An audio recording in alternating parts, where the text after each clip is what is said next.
Hello, अस्सलाम वालेकुम। अच्छा, मुझे कमेंट में ये कंफर्म कर दें कि मेरी आवाज़ जो है वो सही आ रही है आप तक। और आज का हमारा जो टॉपिक है वो है ऑब्जेक्ट ओरिएंटेड प्रोग्रामिंग। सही, ऑब्जेक्ट ओरिएंटेड प्रोग्रामिंग क्या होती है इसको सीखते हैं अभी।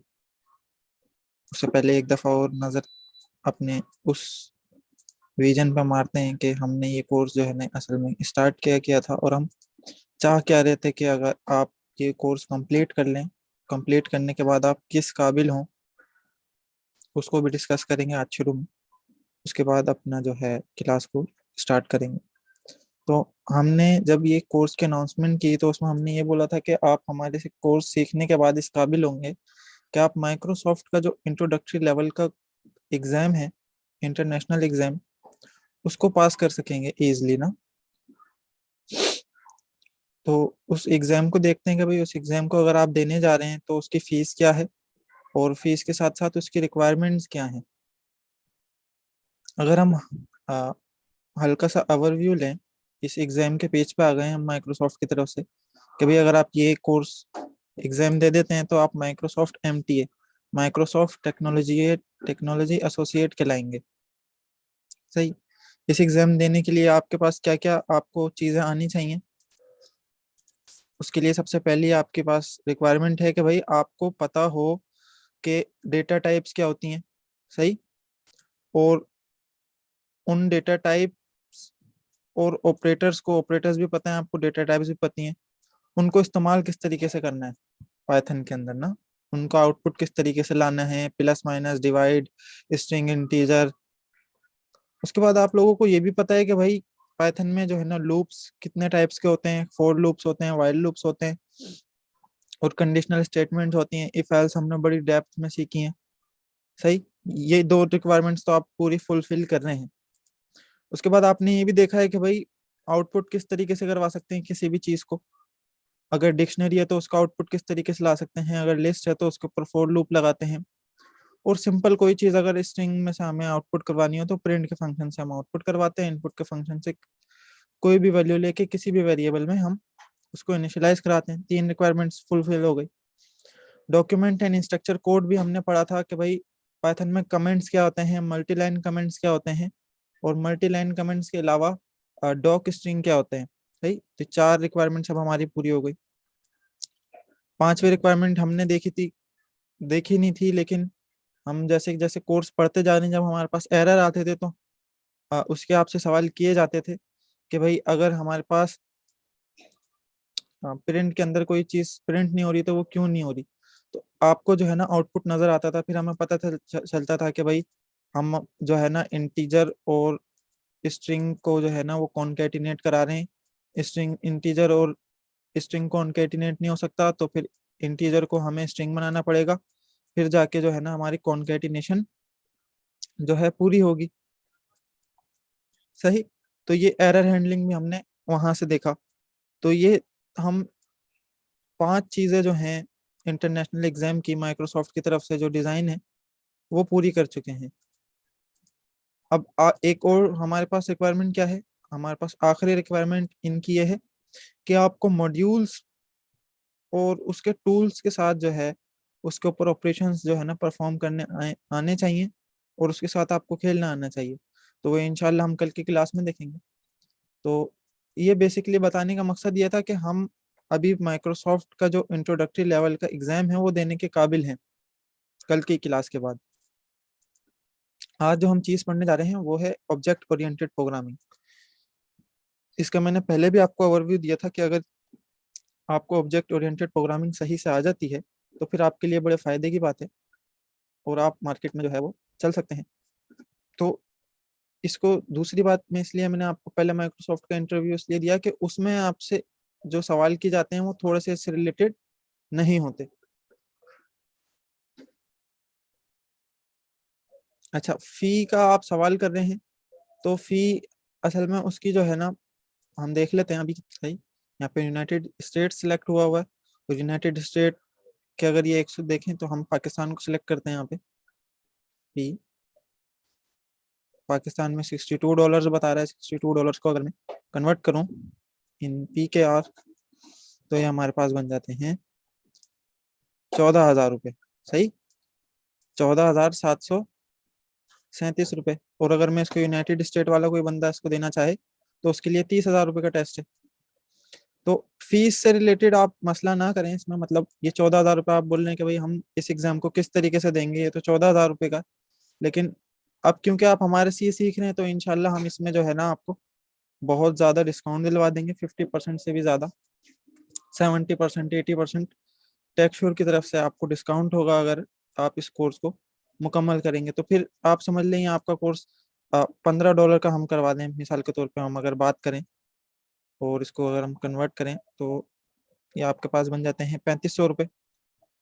तो इतना तो मेरे ख्याल से आप जब भी चाहें, मतलब ये रिक्वायरमेंट नहीं है कि आप ये टेस्ट दें, आप जिंदगी में जब भी चाहें कि आप इस काबिल हो गए कि आप एग्जाम दे सकते हैं, आपने जो रिक्वायरमेंट्स मैंने बताई उस पर फिल हो रहे हैं, तो वो देके आप एक समझ लें पोर्टफोलियो अपना एक बिल्डअप कर सकते हैं, उसको जो है भारी कर सकते हैं। अब हम आज की क्लास को जो है उसको बाकायदा आगाज करते हैं। सही। यूएई की फीस मैं देखनी पड़ेंगी, चले आपके लिए देख लेते हैं। यूएई, यूनाइटेड स्टेट, हर जगह पे हम जो है वो डिस्काउंट दिला सकते हैं। तो उससे पहले 2 मिनट जो है वेट करते हैं क्योंकि मेरे पास अजान हो रही है, तो क्लास का स्टार्ट जो है बाकायदा करते हैं।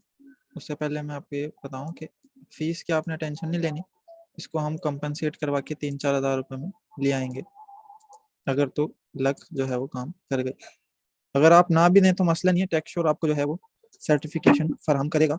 लेकिन अगर माइक्रोसॉफ्ट की ले लेंगे तो फिर माइक्रोसॉफ्ट का लेवल अलग है। आगे बढ़ते हैं। ऑब्जेक्ट ओरिएंटेड प्रोग्रामिंग हम जो है वो देख रहे हैं। तो ऑब्जेक्ट ओरिएंटेड प्रोग्रामिंग का पहला लफ्ज है ऑब्जेक्ट्स, उसके बाद आ रहा है ओरिएंटेड, उसके बाद आ रहा है प्रोग्रामिंग। तो इससे आप लोगों को जो है वो क्या अंदाजा क्या लगता है कि क्या होगा? देखें, आपको कोई भी चीज़ जो है नज़र आ रही है, मिसाल के तौर पे आप जिस लैपटॉप पे बैठ के अपनी पाइथन प्रोग्रामिंग की क्लास ले रहे हैं या फिर जिस मोबाइल को पकड़ के अपनी पाइथन प्रोग्रामिंग की क्लास ले रहे हैं, वो है ऑब्जेक्ट। सही है। और जैसे आपको कार नज़र आ रही है तो कार भी एक ऑब्जेक्ट है। ये हमारा एक रियल वर्ल्ड सिनेरियो की हम एग्जांपल ले रहे हैं। ये किसने जवाब दिया? सही। अच्छा, हर चीज़ जो हमें नज़र आ रही है वो ऑब्जेक्ट है, और हर ऑब्जेक्ट की कोई ना कोई खसूसियात होती हैं। सही। आगे बढ़ते हैं। ऑब्जेक्ट्स आपको समझ आए, जो चीज हमें नजर आ रही है, जो फिजिकल एग्जिस्टेंस रखती है, वो ऑब्जेक्ट है। और इन ऑब्जेक्ट्स को हमने प्रोग्रामिंग के अंदर इम्प्लीमेंट करना है, तो हम जब भी ऑब्जेक्ट ओरिएंटेड प्रोग्रामिंग को सीखते हैं।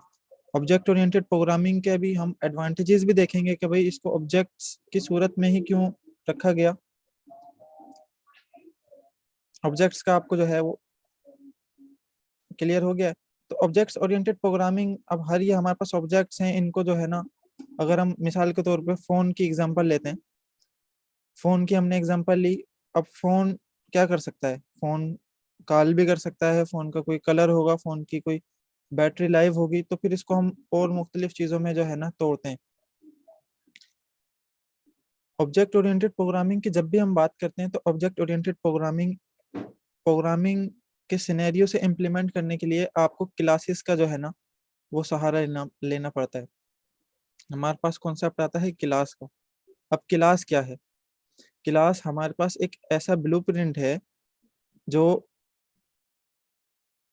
हमें बताता है कि हमें असल में काम क्या करना है, हमें स्ट्रक्चर का आइडिया देता है। अभी तक जो मैंने बातें बोली आपको कुछ समझ आई?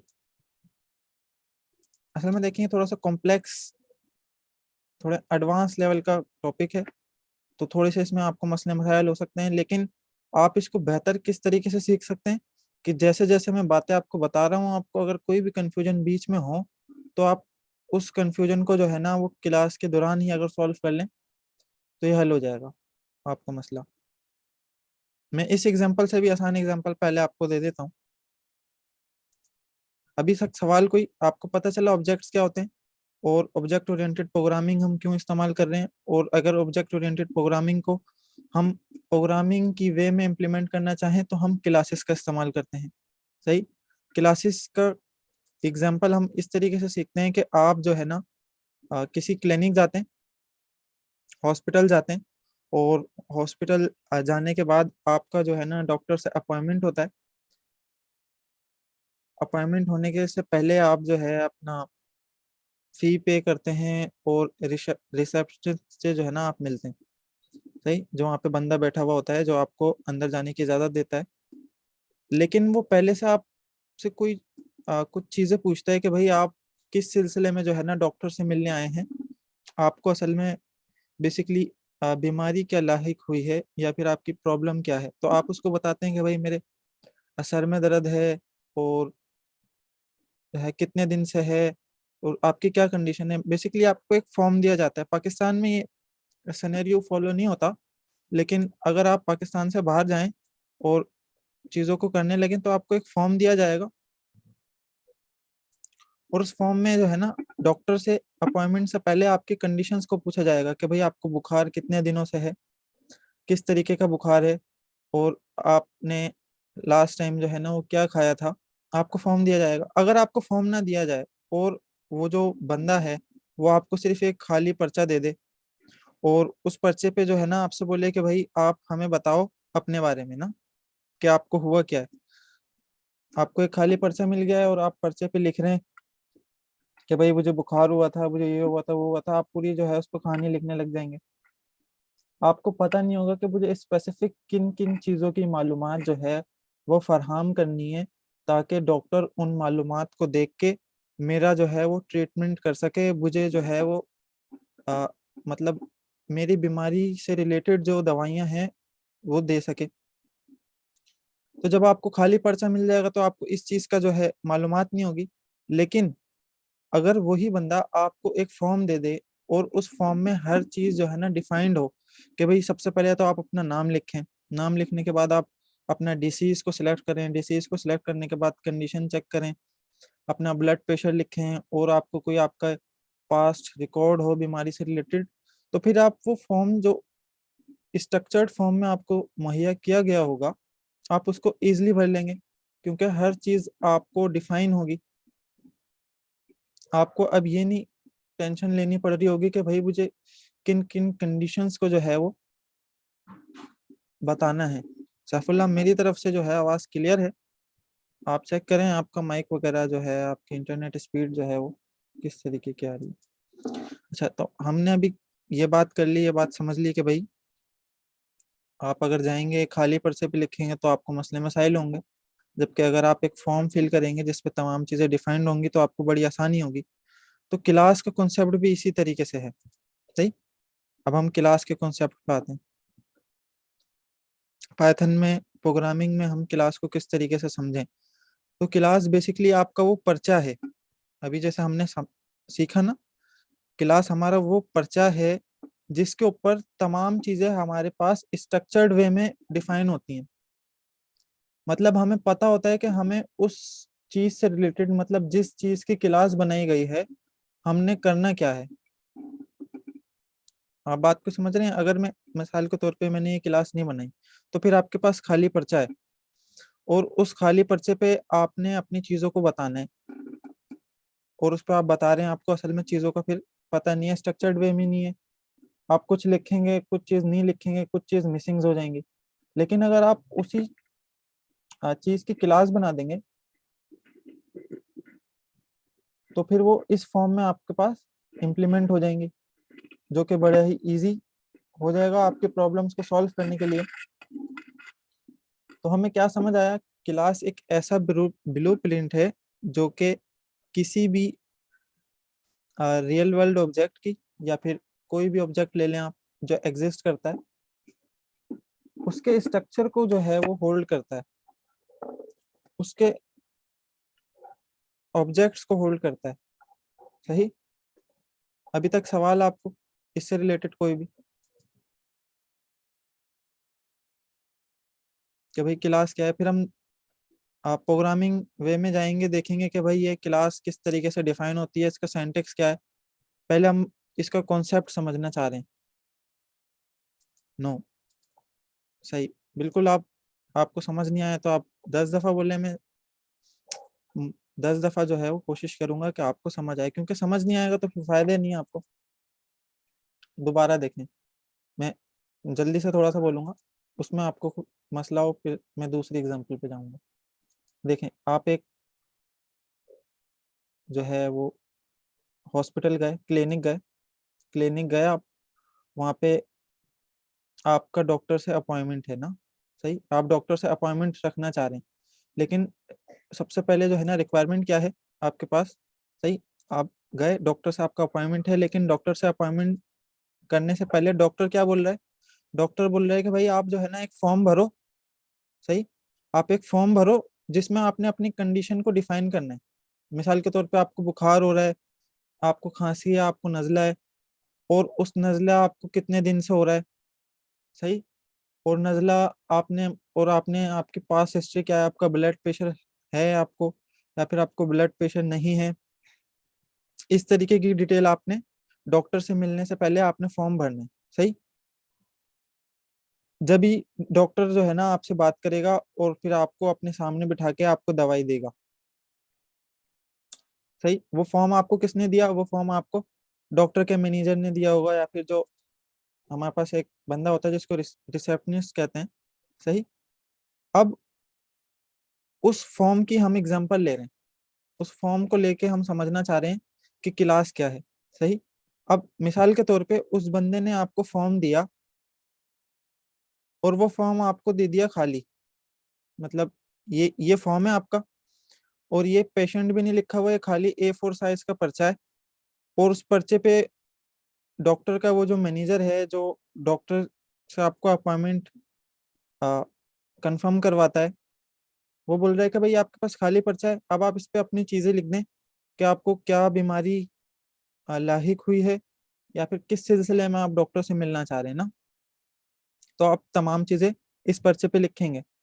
लेकिन लिखते वक्त आपको इस बात का आइडिया नहीं होगा कि आपने है ना क्या क्या चीजें इसमें डिफाइन करनी है, सही। आप बस ये लिख देंगे कि भाई मुझे बुखार है, और ये लिख देंगे कि मुझे कितना सेंटीग्रेड बुखार है, आप ये दो चीजें लिख देंगे। लेकिन अगर आपको एक ऐसा फॉर्म दिया जाए जिसमें जो है ये लिखा हुआ हो कि भाई, मैं यहाँ पे अगर नोट करूँ, और यहाँ पे मैंने टेक्स्ट मैसेज खोला कि भाई आपका सबसे पहले तो आप अपना नाम बताएं, नाम बताने के बाद आप अपना ये बताएं कि भाई आपको डिसीज क्या है, भाई इसमें ए लगाना भूल गया हूँ। उसके बाद आपको जो है ना वो कितने दिन से है ये बीमारी, और आपका ब्लड प्रेशर है या नहीं है, ब्लड ग्रुप आपका क्या है, ये तमाम चीजें मिसाल के तौर पे आप ले लें, उस फॉर्म पे समझ लें आप प्रिंट आउट हुई हैं तमाम चीजें ना। अब वो तमाम चीजें प्रिंट आउट हुई हैं, तो आप क्या करेंगे, डायरेक्टली आसानी से अपना नाम लिख देंगे, उसके आगे आप अपना नाम लिख देंगे, मिसाल के तौर पे मैं अजहर, अजहर लिख दिया मैंने। अजहर के बाद मैंने भाई उस फॉर्म पे जल्दी से लिख दिया कि भाई मुझे है क्या, मैंने लिख दिया फीवर है मुझे।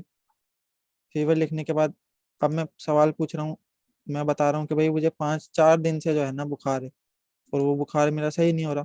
ब्लड ग्रुप मेरे से पूछा जा रहा है कि भाई आपका ब्लड ग्रुप कौन सा है, तो मैंने बोल दिया भाई मेरा ब्लड ग्रुप बी पॉजिटिव है, सही। उसके बाद आपको पूछ रहे हैं कि भाई आपका ब्लड प्रेशर की बीमारी है या नहीं, तो मैं उसको बोल दूंगा नो। मीन्स के स्ट्रक्चर्ड वे में चीजें डिफाइन होंगी, उसको आपने फिल करना है, सही।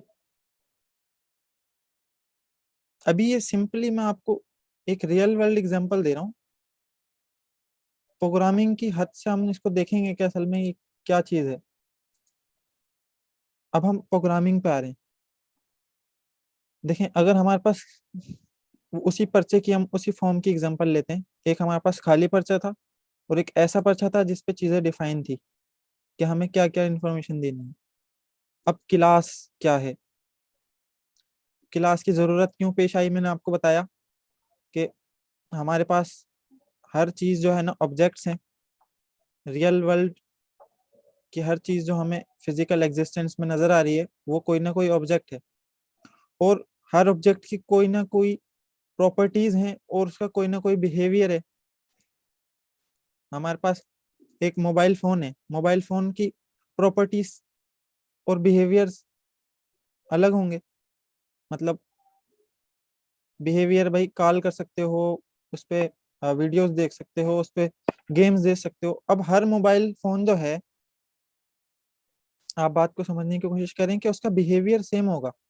मिसाल के तौर पे मेरे पास सैमसंग का मोबाइल है, और सैफुल्ला के पास जो है ना वो मोटरोला का फोन है, और नीरज के पास अपना कोई और कंपनी ले लें, क्यों मोबाइल है। तो उस मोबाइल का बिहेवियर क्या होगा, उस मोबाइल का बिहेवियर, मतलब हम तीनों मोबाइल के बिहेवियर सेम होंगे ना। मतलब हम तीनों के मोबाइल कॉल भी कर सकते हैं, हम तीनों के मोबाइल जो है वो वीडियोस को भी चला सकते हैं, और हम उन, मेरे मोबाइल पे, नीरज के मोबाइल पे, सैफुल्ला के मोबाइल पे गेम भी खेली जा सकती है। लेकिन उन तीनों मोबाइल्स की प्रॉपर्टीज अलग होंगी। अब प्रॉपर्टीज से क्या मुराद है? प्रॉपर्टीज से ये मुराद है कि भाई मेरा मोबाइल ब्लैक कलर का है, ऐसा हो सकता है कि भाई सैफुल्ला का मोबाइल जो है वो रेड कलर का हो, और नीरज का मोबाइल जो है वो येलो कलर का हो। सही, उसकी उसके प्राइस अलग हो सकते हैं, कंपनी पर डिपेंड कर सकता है, उसके जो है बैटरी लाइफ अलग हो सकती है। यहाँ से हमें पता चला कि ऑब्जेक्ट्स होते हैं, ऑब्जेक्ट्स के बाद हमारे पास क्लासेस का कॉन्सेप्ट आता है। क्लासेस क्लासेस में हमारे पास बिहेवियर और प्रॉपर्टीज आती हैं। क्लास क्या है? क्लास एक ब्लूप्रिंट है, किसका? ऑब्जेक्ट्स का। क्लास हमारे पास एक ब्लूप्रिंट है। अब उस ब्लूप्रिंट को किस तरीके से समझ रहे हैं हम? ब्लूप्रिंट से मुराद स्ट्रक्चर। वो स्ट्रक्चर मैंने यहाँ से आपको समझाने की कोशिश की कि आपके पास एक खाली पर्चा है, अगर खाली पर्चा है तो उसमें आपके पास कोई स्ट्रक्चर नहीं है, आप रेंडमली उसमें जो है इंफॉर्मेशन दे रहे हैं। लेकिन अगर आपके पास एक ऐसा फॉर्म है जिसमें चीजें डिफाइंड हैं, तो फिर आप वन बाय वन चीजों को जो है उसमें फराहम कर रहे हैं। अब वो जो चीजें हमारे पास पहले से दी गई हैं, मिसाल के तौर पे नाम पूछा जा रहा है, डिजीज पूछा जा रहा है, कितने दिन से है ये पूछा जा रहा है, इसको हम क्लास कहते हैं। ये देखें, ये खाली पर्चा है, खाली पर्चे पे नाम लिखा हुआ पेशेंट, और पेशेंट के बाद आपको, अगर मैं इसको बड़ा करूं तो यहाँ पे आपको नजर आ रहा होगा लास्ट नेम। तो ये है असल में क्लास। क्लास हमारी हमें एक ऐसा स्ट्रक्चर फराहम कर रही है जिसको फिर हम इस्तेमाल करके, रीयूज करके चीजों को इम्प्लीमेंट कर सकते हैं। अब इसी चीज को प्रोग्रामिंग वे में हम जो है वो सीखने जा रहे हैं कि भाई क्लास अगर हमने बना तो ली, लेकिन अब इसको डिफाइन किस तरीके से करेंगे, इसको यूज किस तरीके से करेंगे। आप फंक्शंस भी सीख चुके हैं, आप लूप्स भी सीख चुके हैं, बस अब आपने सिंपली जो है इसको इम्प्लीमेंट करना है। ये मेरे पास इसकी डॉक्यूमेंटेशंस के कुछ चीज़ें पड़ी हैं, इसको मैं आपके साथ शेयर करूंगा। लेकिन उससे पहले हम बुक की तरफ आ जाते हैं। बुक में मैंने चेक किया है, सबसे आसान एग्जांपल्स हमारे पास पड़ी हैं, तो उन एग्जांपल से हम स्टार्ट करते हैं। ये आ गए हमारे पास क्लासेस। सही। अब हम अपनी नोटबुक पे भी आते हैं। देखें, अब क्लास का सबसे पहले हम जो है ना सिंटैक्स देख रहे हैं। मैंने लिखा क्लास, और क्लास लिखने के बाद मैं लिख रहा हूँ पेशेंस। सही। ये लिखने के बाद मैंने इंटर किया, और मैंने पास का सिंबल इसके अंदर पास कर दिया। जब भी हम क्लास को जो है ना वो क्रिएट करेंगे, क्रिएट करने से पहले हम एक पाइथन का प्री डिफाइंड कीवर्ड इस्तेमाल करेंगे, जिसको हम कहेंगे क्लास। उसके बाद क्लास का नाम लिखेंगे कि भाई हम किस नाम की जो है वो क्लास बनाना चाह रहे हैं। इसमें आपको इस बात को देखना है कि हम जो क्लास बनाएंगे और उस क्लास का जो नाम देंगे, क्लास का नाम का जो पहला हमारे पास करेक्टर होगा वो कैपिटल लेटर का होगा। मीन्स आप इसको ऐसे नहीं कर सकते। सही। पेशेंस इस तरीके से नहीं कर सकते, पी आपने कैपिटल देना है। पी जैसे ही आप कैपिटल देंगे, उसके बाद आपके पास पैरेंथेसिस आएंगे, पैरेंथेसिस आप देने के बाद एक कॉलन का इस्तेमाल करेंगे। कॉलन इस्तेमाल करने के बाद फिर अपनी क्लास को स्टार्ट करेंगे। अब क्लास के अंदर बॉडी आएगी, अब बॉडी के अंदर स्टेटमेंट किस टाइप के होंगे उसको हम चेक करते हैं। लेकिन हम सबसे पहले देख रहे हैं कि भाई क्लास हमारे पास क्रिएट किस तरीके से होती है और उसका सिंटैक्स क्या है।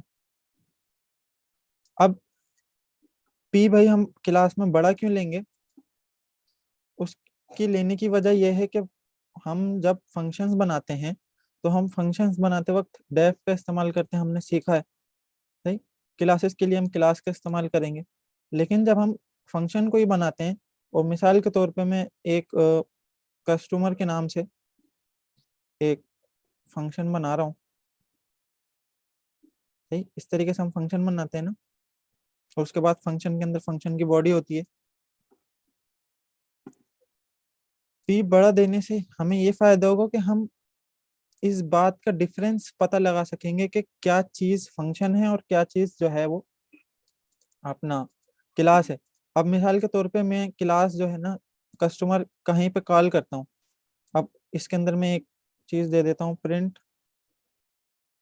सही। टेक शोर, मैंने इसको रन किया, इसको मैंने रन किया। मैं जैसे ही कस्टमर रन करूंगा तो मेरा क्या होगा, फंक्शन कॉल होगा, फंक्शन के अंदर हमारे पास टेक्स्ट शोर प्रिंट हो जाएगा। अब मुझे पता नहीं है कि भाई ये फंक्शन है या फिर क्लास है।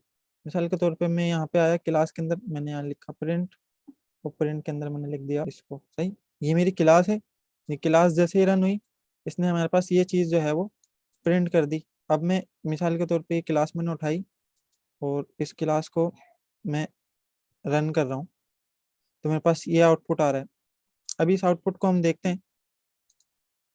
आप समझें कि यहाँ पे हमारे पास कोई कोडिंग है, और उस कोडिंग को मैं जो है वो अपने प्रोग्राम में कहीं पे भी कॉल करना चाह रहा हूँ, उसका आउटपुट देखना चाह रहा हूँ। तो मैंने उस क्लास का नाम लिखा, क्लास का नाम लिखने के बाद उसको रन किया, तो मेरे पास समझ लें टेक्स्ट और आउटपुट आया। अब क्योंकि मेरे पास टेक्स्ट और आउटपुट आया, तो मैं चाह रहा हूँ कि भाई मुझे ये टेक्स्ट और अपना पेशेंस और कस्टमर के बीच में जो है वो इस बात का पता हो। तो इस बात का हमें पता हो कि भाई जब ये फंक्शन हमारे पास कॉल हो रहा है, अब क्योंकि ये छोटा है, तो ये फंक्शन है। अगर यहाँ पे मैं पी छोटा कर देता और इस चीज को रन करता, तो फिर आप कंफ्यूज होते कि क्या ये फंक्शन है हमारे पास या फिर ये हमारे पास क्लास है। तो इसको बेहतर तरीके से इसका डिफरेंस लेने के लिए हम इसको कैपिटल लेटर में इस्तेमाल करेंगे। तो ये दो बातें हमें समझ आई। उसके बाद हम आगे चलते हैं। अब क्योंकि हम बेसिक क्लास के सीख चुके हैं,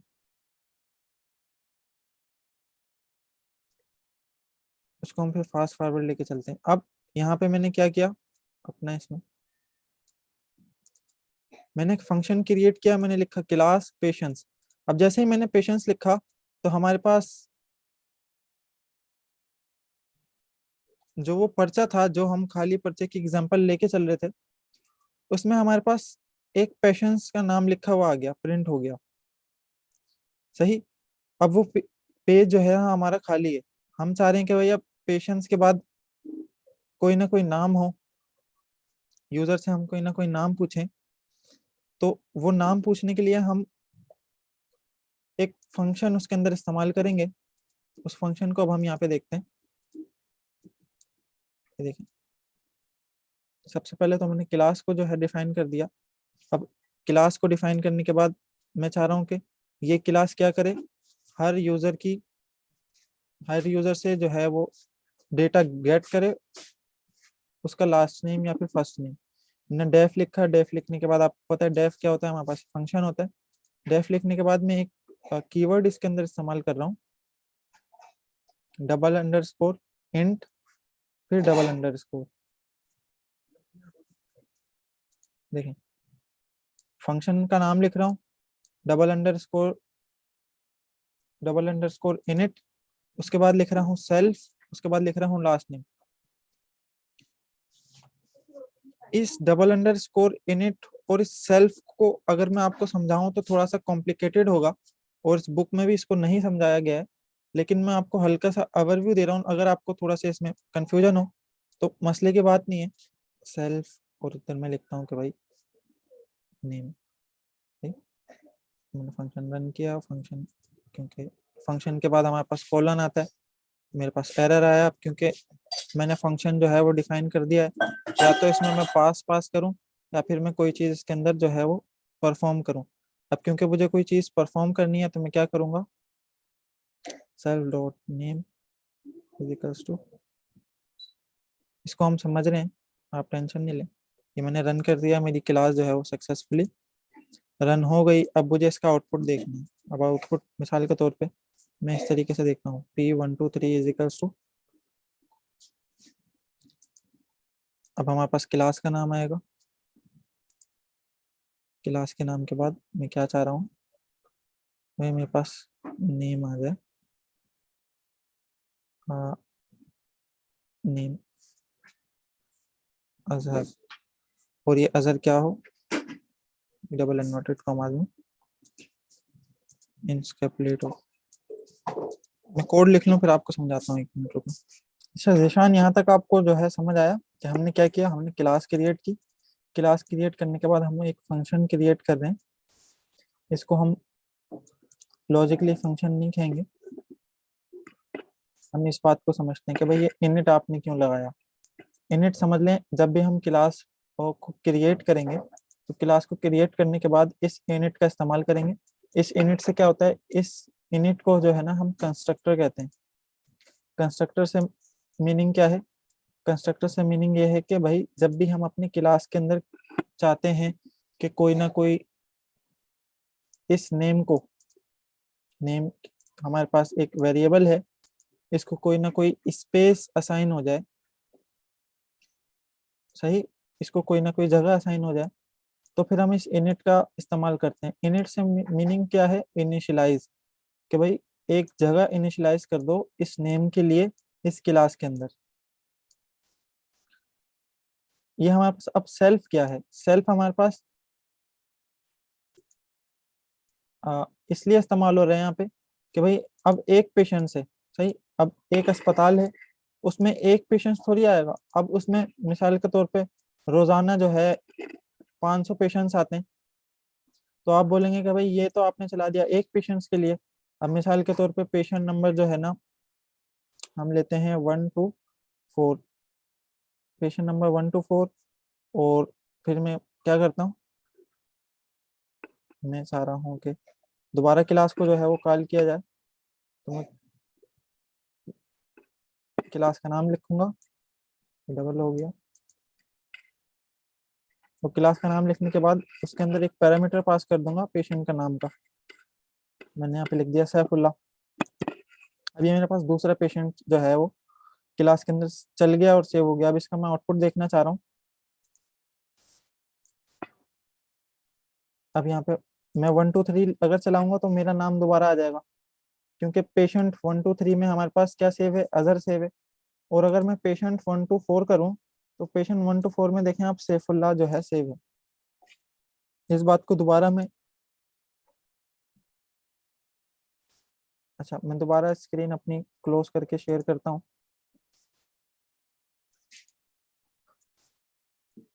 आप देखें सैफुल्ला, मेरी स्क्रीन क्लियर है, सैफुल्ला नहीं बल्कि जीशान ने मुझसे बोला, जीशान अब देखें, अब क्लियर है मेरी स्क्रीन। अच्छा देखें, अब आपको बात समझ आई कि 1 to 4, 1 to 3 में हमारे पास अजहर सेव है और 1 to 4 में हमारे पास सैफुल्ला सेव है। तो ये जो हमारे पास एक वेरिएबल है, इस वेरिएबल को हम यहाँ पे इस्तेमाल कर रहे हैं। हमने मिसाल के तौर पे आप समझ लें आपका CNIC नंबर है, ये कोई, ये एक समझ लें हर पेशेंट का अलग यूनिक आईडी है, पेशेंट आईडी है। अब हम एक पेशेंट आईडी लिख रहे हैं और इस पेशेंट आईडी में क्लास का नाम लिख रहे हैं, क्लास का नाम लिखने के बाद पेशेंट का नाम जो है वो पास करवा रहे हैं। जैसे हम पेशेंट का नाम पास करवा रहे हैं तो वो पेशेंट का नाम क्लास में जा रहा है, यहाँ पे आ रहा है, सही। अब वो यहाँ पे आ गया। अब उसने क्या किया, सबसे पहले तो हमारे पास इस फंक्शन को इस्तेमाल करते हुए क्लास के अंदर जो है वो डेटा को इनिशियलाइज करा दिया, मतलब उसने एक ऐसी स्पेस क्रिएट की हमारे पास जो कि नेम को असाइन हो। अब नेम क्योंकि कोई ना कोई स्पेस होल्ड करेगा, क्योंकि ये एक वेरिएबल है, तो फिर यहाँ से अजहर उठ के यहाँ पे आया और यहाँ पे अजहर सेव हो गया। यहाँ पे किधर सेव हो गया, नेम में। अब आपको ये चीज परेशान कर रही हो कि भाई सेल्फ क्या है, सेल्फ ये हमारा यूनिक नंबर है, मतलब P1 2 3 यहाँ पे आ गया और P1 2 3 में इसने अजहर सेव कर दिया। तो इस तरीके से अब हम इसमें क्या कर सकते हैं, हम इसमें हजारों लोगों का नाम सेव करवा सकते हैं। लाखों लोगों का नाम सेव करवा सकते हैं। हमें बार बार इस कोड को इस्तेमाल नहीं करना, हम रीयूजेबिलिटी से बच जाएंगे। अभी तो ये हम सिंपल एग्जांपल लेके चल रहे हैं। अब नेम के अलावा आप उसकी एज भी पूछ सकते हैं। तो मैं क्या करूंगा, दूसरा पैरामीटर पास करूंगा, और दूसरा पैरामीटर पास करने के बाद सेल्फ लिखूंगा और एज लिखूंगा। एज लिखने के बाद दोबारा एज लिख दूंगा।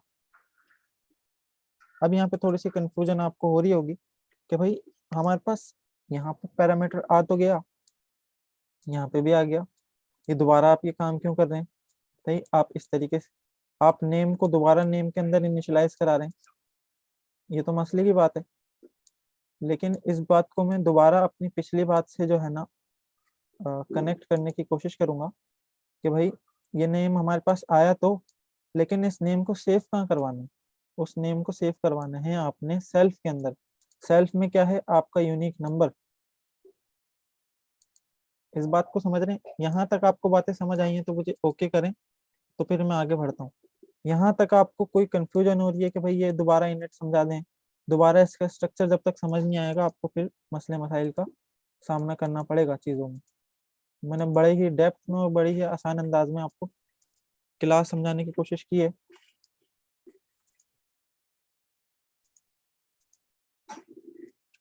सही। अब मैं क्लास इस तरीके से भी बना सकता हूँ। मैं लिख रहा हूँ क्लास कस्टमर, और कस्टमर लिखने के बाद मैंने पैरेंथेसिस दिए, पैरेंथेसिस देने के बाद कॉलन दिया। उसके बाद मैंने क्या किया, मैंने ए इज इक्वल्स टू, इसको हम आगे देखते हैं, आप कंफ्यूज ना हो। यहाँ तक आपको बात समझ आ गई है। और इस तरीके से हम इसको आउट किस तरीके से करा सकते हैं, इसके अंदर से चीजें हम उस यूनिक आईडी का नाम लिखेंगे और उसमें से हमें जो चीज आउट चाहिए उसका नाम लिख के उसको हम प्रिंट करवा सकते हैं। अब हम बुक पे आ रहे हैं दोबारा।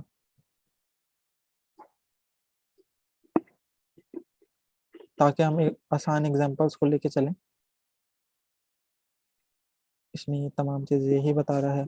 अब आप देखें यहाँ पे यही बता रहा है कि जब भी आप क्लास को क्रिएट करेंगे, क्लास को जो है वो, यहाँ पे मैं आ गया, आप एक डेफ कीवर्ड का इस्तेमाल करेंगे क्लास के अंदर। वो डेफ कीवर्ड के बाद आप इनिट का इस्तेमाल करेंगे दो अंडरस्कोर के साथ। दो अंडरस्कोर के साथ करने के बाद आप सेल्फ का कीवर्ड इस्तेमाल करेंगे। जैसे ही आप सेल्फ का कीवर्ड इस्तेमाल करेंगे उसके बाद आप पैरामीटर्स को पास करेंगे।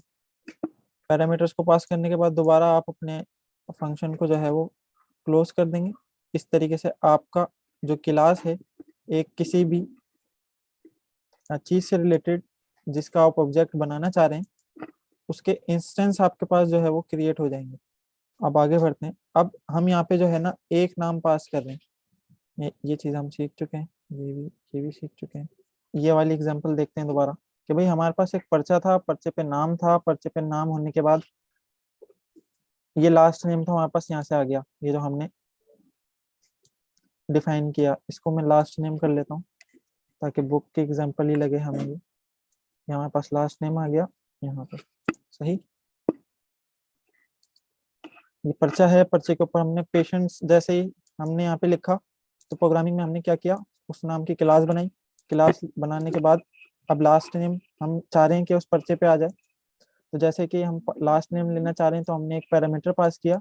वो पैरामीटर हमारे पास एज इट इज जो है वो प्रिंट हो गया। अब ये हमारे पास पर्चे आ गए, मुख्तलिफ पर्चे आ गए। अब इन पर्चों को हमें इनका डिफरेंस देखना है कि भाई पेशेंट्स, फला पेशेंट्स कौन था, मतलब अजहर पेशेंट्स का कौन सा पर्चा है, और अपना अब्दुल्ला जो पेशेंट है हमारे पास उसका क्या नंबर है। तो फिर उसके लिए मैंने आपको बताया कि आप जब भी कोई वेरिएबल क्रिएट करेंगे तो उसका आप यूनिक नाम रखेंगे, उसकी एक यूनिक आईडी होगी। तो ये समझ लें पेशेंट्स की जो है वो यूनिक आईडी है। अब जैसे कि पेशेंट की यूनिक आईडी यहाँ पे हमारे पास पर्चे पे आ गई। पर्चे पे आने के बाद हमने कोई ना कोई नाम पास किया। अब जैसे ही हम उस क्लास के अंदर कोई नाम पास करेंगे तो वो क्लास इस यूनिक आईडी पे अपने पास वैल्यू को होल्ड करेगी, जो कि हमें यहाँ पे नजर आ रही है इस तरीके से। आगे बढ़ते हैं। अभी आप सिर्फ नाम पूछ रहे हैं, यहाँ पे। अब मैं इसको दोबारा रन करूँ, इसको मैंने रन कर दिया, अब मेरे पास यहाँ पे एरर आएगा। एरर क्या आ रहा है कि भाई आपके पास दो पोजिशनल आर्गुमेंट्स आप मांग रहे हैं, आप एक फराहम कर रहे हैं, तो मेरे पास एरर आ रहा है। तो मैं यहाँ पे क्या करूंगा, मैं दूसरा पोजिशनल आर्गुमेंट पास करूंगा और उसको रन करूंगा। अब मेरे पास इस यूनिक आईडी में अजहर और उसकी एज जो है 21 सेव हो गई। अब ये बातें मैं आपको क्यों नहीं बता रहा इन डेप्थ, इसलिए कि हम ये चीज जो है वो फंक्शंस के अंदर सीख के आ चुके हैं। ये चीजें जो है ना हम फंक्शंस में सीख के आ चुके हैं। आपको पता है कि मैं ये पहले पास करूंगा तो ये पहले उठ के इसमें से हो जाएगा, ये और ये दूसरी दफा मैंने पास किया तो ये दूसरी दफा उठ के इसमें आ जाएगा। अब आपका सवाल होगा कि भाई ये सेल्फ आपने इस्तेमाल किया है तो ये अजहर उठ के इस सेल्फ में क्यों नहीं आया। अब सेल्फ से भी पहले हमारे पास क्या है, यूनिक आईडी है, वो यूनिक आईडी यहाँ पे उठ के आ जाएगी। अब इन दोनों का मुझे आउटपुट देखना है, तो आउटपुट में किस तरीके से देखूंगा, मैं इस तरीके से देखूंगा। मैं वो पेशेंट यूनिक आईडी लिखूंगा, उसके बाद लिखूंगा डॉट, उसके बाद में लिखूंगा एज। तो भाई इस पेशेंट्स की, जो हमारे पास जो मरीज है उसकी एज बता दो। मैं जैसे ही लिख के इंटर करूंगा उस पेशेंट की जो है ना मुझे एज रिटर्न हो जाएगी। और इसको अगर मुझे सही तरीके से जो है ना वो डिफाइन करना है, उसका आउटपुट दिखाना है, तो मैं लिखूंगा कि भाई पेशेंट पेशेंट जो है हमारे पास नेम, उसके बाद हम आगे आएंगे। आगे आने के बाद प्लस का साइन इस्तेमाल करेंगे। प्लस का साइन इस्तेमाल करने के बाद हमें कोई ना कोई क्लास में से जो है ना वो डेटा उठाना है, तो हम उस क्लास का यूनिक नंबर लिखेंगे। यूनिक नंबर लिखने के बाद डॉट, और हमें नेम उठाना है तो हम नाम लिखेंगे, last name plus name. And दोबारा मैं प्लस का साइन इस्तेमाल करूंगा, प्लस का साइन, शिफ्ट प्लस। और अब मैं एज लेना चाह रहा हूँ, तो एज किस तरीके से, मैं क्लास का नाम लिखूंगा और मुझे उसमें से उठाना क्या है, मुझे एज उठानी है। मैं इस तरीके से जैसे ही रन करूंगा तो मेरे पास क्लास में से डेटा जो है वो उठ के आ जाएगा। अब मेरे पास आ गया पेशेंट्स हैविंग नेम अजहर और उसकी एज क्या है, 21 है।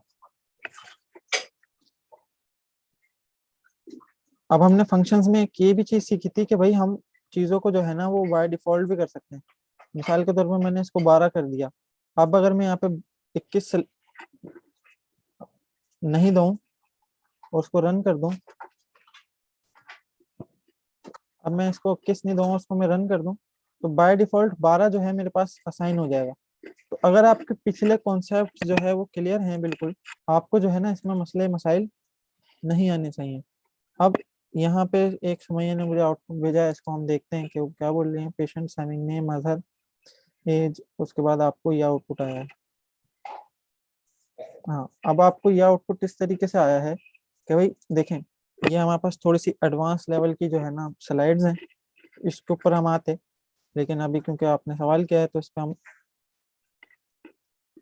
स्विच कर गए। हम ओप्स पढ़ रहे हैं। ओप्स हमने सीखा कि भाई हम किस लिए पढ़ रहे हैं, कि भाई हमारे पास ऑब्जेक्ट्स होते हैं, ऑब्जेक्ट के कोई ना कोई एट्रीब्यूट और कोई ना कोई बिहेवियर होता है। एट्रीब्यूट्स को आप प्रॉपर्टीज भी कह सकते हैं, जो कि हमने एग्जांपल्स में देखे, और बिहेवियर हमने देखा कि कॉमन होती है तकरीबन तकरीबन तमाम चीजों में। उसके बाद यहाँ पे यहाँ पे पैरोट की एग्जांपल दी गई हुई है। एग्जांपल देने के बाद मैं आपके सवाल पे आता हूँ सुमैया, कि भाई पैरेट का नाम होगा, कोई ना कोई उसकी एज होगी और उसका कलर होगा, तो तकरीबन ये तमाम पैरेट में सेम होगा, जिसको हम प्रॉपर्टीज कह सकते हैं। लेकिन हर पैरेट का जो है ना बिहेवियर अलग होगा। बिहेवियर किस तरीके से, कि हर तोता जो है वो गा नहीं सकता, हर तोता जो है वो हमारे से बात नहीं कर सकता। हमने ये भी देखा कि हम इसको क्यों इस्तेमाल कर रहे हैं, इसलिए कि हमारा कोड जो है वो कम से कम इस्तेमाल हो। अब ये डिटेल्ड हमारा ओवरव्यू है क्लास से रिलेटेड। इसको अगर मैं ओपन इमेज यहाँ पे आ गया, ओके मैंने एनोट खोल लिया। ये चीज़ हम सीख चुके हैं, ये चीज़ भी मैं आपको बता चुका हूँ कि ये चीज़ क्या है। ये हमारे पास एक ऐसा कंस्ट्रक्टर है, वो कंस्ट्रक्टर हमारे पास क्या करता है, इनिशियलाइज कराता है। इनिशियलाइज क्या कराता है, स्पेस इनिशियलाइज कराता है। और ये हमारे पास पैरामीटर्स हैं जो हम पास करते हैं। पैरामीटर्स पास करने के बाद हमारे पास ये इंस्टेंस वेरिएबल आते हैं। इंस्टेंस वेरिएबल्स को अगर मैं आसान अंदाज में डिफाइन करूं तो इससे मुराद ये है कि हर ऑब्जेक्ट पे आते हैं पहले, उसके बाद इंस्टेंस पे आते हैं, कि जब भी आप कोई ना कोई यूनिक वैल्यू पास करेंगे, मतलब कोई ना कोई वेरिएबल बनाएंगे जिसको आप ऑब्जेक्ट कहेंगे, क्लास का नाम डालने के बाद तो वो उठ के सेल्फ में आएगा। सेल्फ में आने के बाद वो जो वेरिएबल है सिर्फ उसके साथ सेव होगा। जब आप उसको कॉल करेंगे तो सिर्फ उसका आउटपुट आपके पास आ रहा होगा। तो उस वेरिएबल का नाम क्या होगा? उस वेरिएबल को हम इंस्टेंस वेरिएबल कहेंगे। तो भाई हमारे पास हर हर अलग इंस्टेंस का, हर अलग ऑब्जेक्ट का अलग वेरिएबल जो है वो क्रिएट हो रहा है। हर अलग ऑब्जेक्ट की अलग तरीके से सेपरेटली वैल्यूज सेव हो रही है। उसके बाद हम अगर इस क्लास के अंदर एक फंक्शन बनाते हैं, क्लास के अंदर फंक्शन को बनाना, हम फंक्शन के नाम से नहीं पुकारते उसको, फिर हम उसको मेथड के नाम से पुकारते हैं। तो यहाँ पे हम इसको मेथड कह रहे हैं। मेथड को आपको पता है कि ये फंक्शन है क्योंकि, लेकिन हम इसको क्लास की नज़र से देख रहे हैं तो हम इसको मेथड कहेंगे। इसको हम आगे जो है वो देखते हैं। सही। अब आप जब कोई चीज़ इससे गेट कर रहे हैं तो आपके पास मेन कुछ करके जो है वो आउटपुट आ रहा है। अब आपके पास ये जो आउटपुट आ रहा है ना ऑब्जेक्ट की, आपको लिखा हुआ आ रहा है कि भाई ये ऑब्जेक्ट है, ऑब्जेक्ट के बाद ऑब्जेक्ट की कोई आईडी आ रही है, और ऑब्जेक्ट आईडी आने के बाद आपको असल में सही जो उसका आउटपुट है वो शो नहीं किया जा रहा। वो शो इसीलिए नहीं किया जा रहा कि भाई आप जब डायरेक्ट अगर क्लास का नाम पास कर देंगे, अब क्योंकि डायरेक्ट आप क्लास का नाम पास कर रहे हैं तो उस क्लास में कोई सिंगल वेरिएबल नहीं, क्लास अलहदा है। आपको बताना पड़ेगा कि आप उस क्लास के कौन से ऑब्जेक्ट को जो है ना वो एक्सेस करना चाह रहे हैं, जब भी आपके पास जो है वो सही आउटपुट आएगा। अब यहाँ पे देखें, मैंने पेशेंट्स लिख के, जो कि मेरे पास एक क्लास है, उसको कॉल कर दिया तो मेरे पास ये आउटपुट आ गया। अब ये मुझे बता रहा है कि आपकी ये मेन क्लास है और उसका नाम ये है। अब ये मेन क्लास क्या है, ये थोड़ी सी एडवांस चीज़ है, इसको हम आगे पढ़ेंगे, लेकिन हम इसमें से लास्ट नेम को देखना चाह रहे हैं कि भाई लास्ट नेम पे हमारे पास क्या एरर आ रहा है।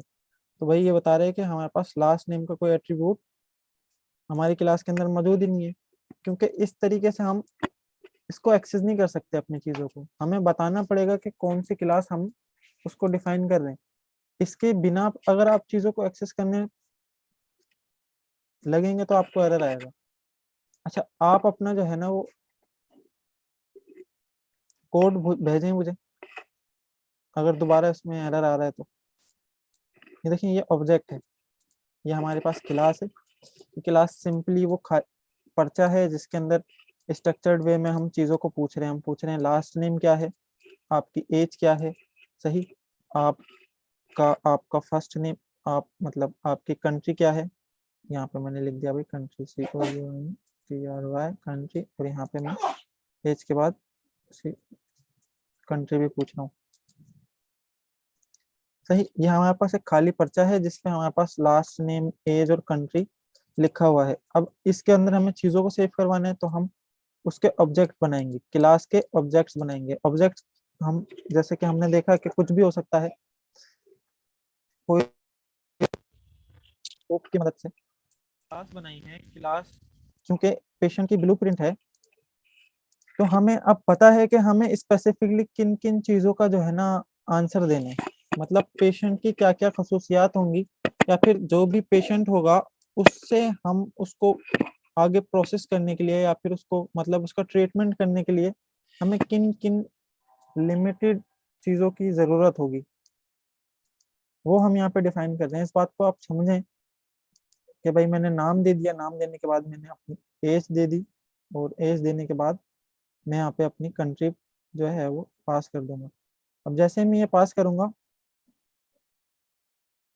तो ये जो पाकिस्तान है और जो मेरा नेम है वो इस आईडी में सेव हो गया।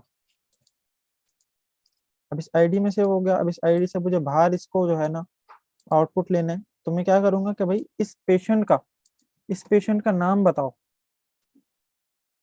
मैंने ये लिखा, मैंने एंटर किया, पेशेंट का नाम मेरे पास आउटपुट आ गया।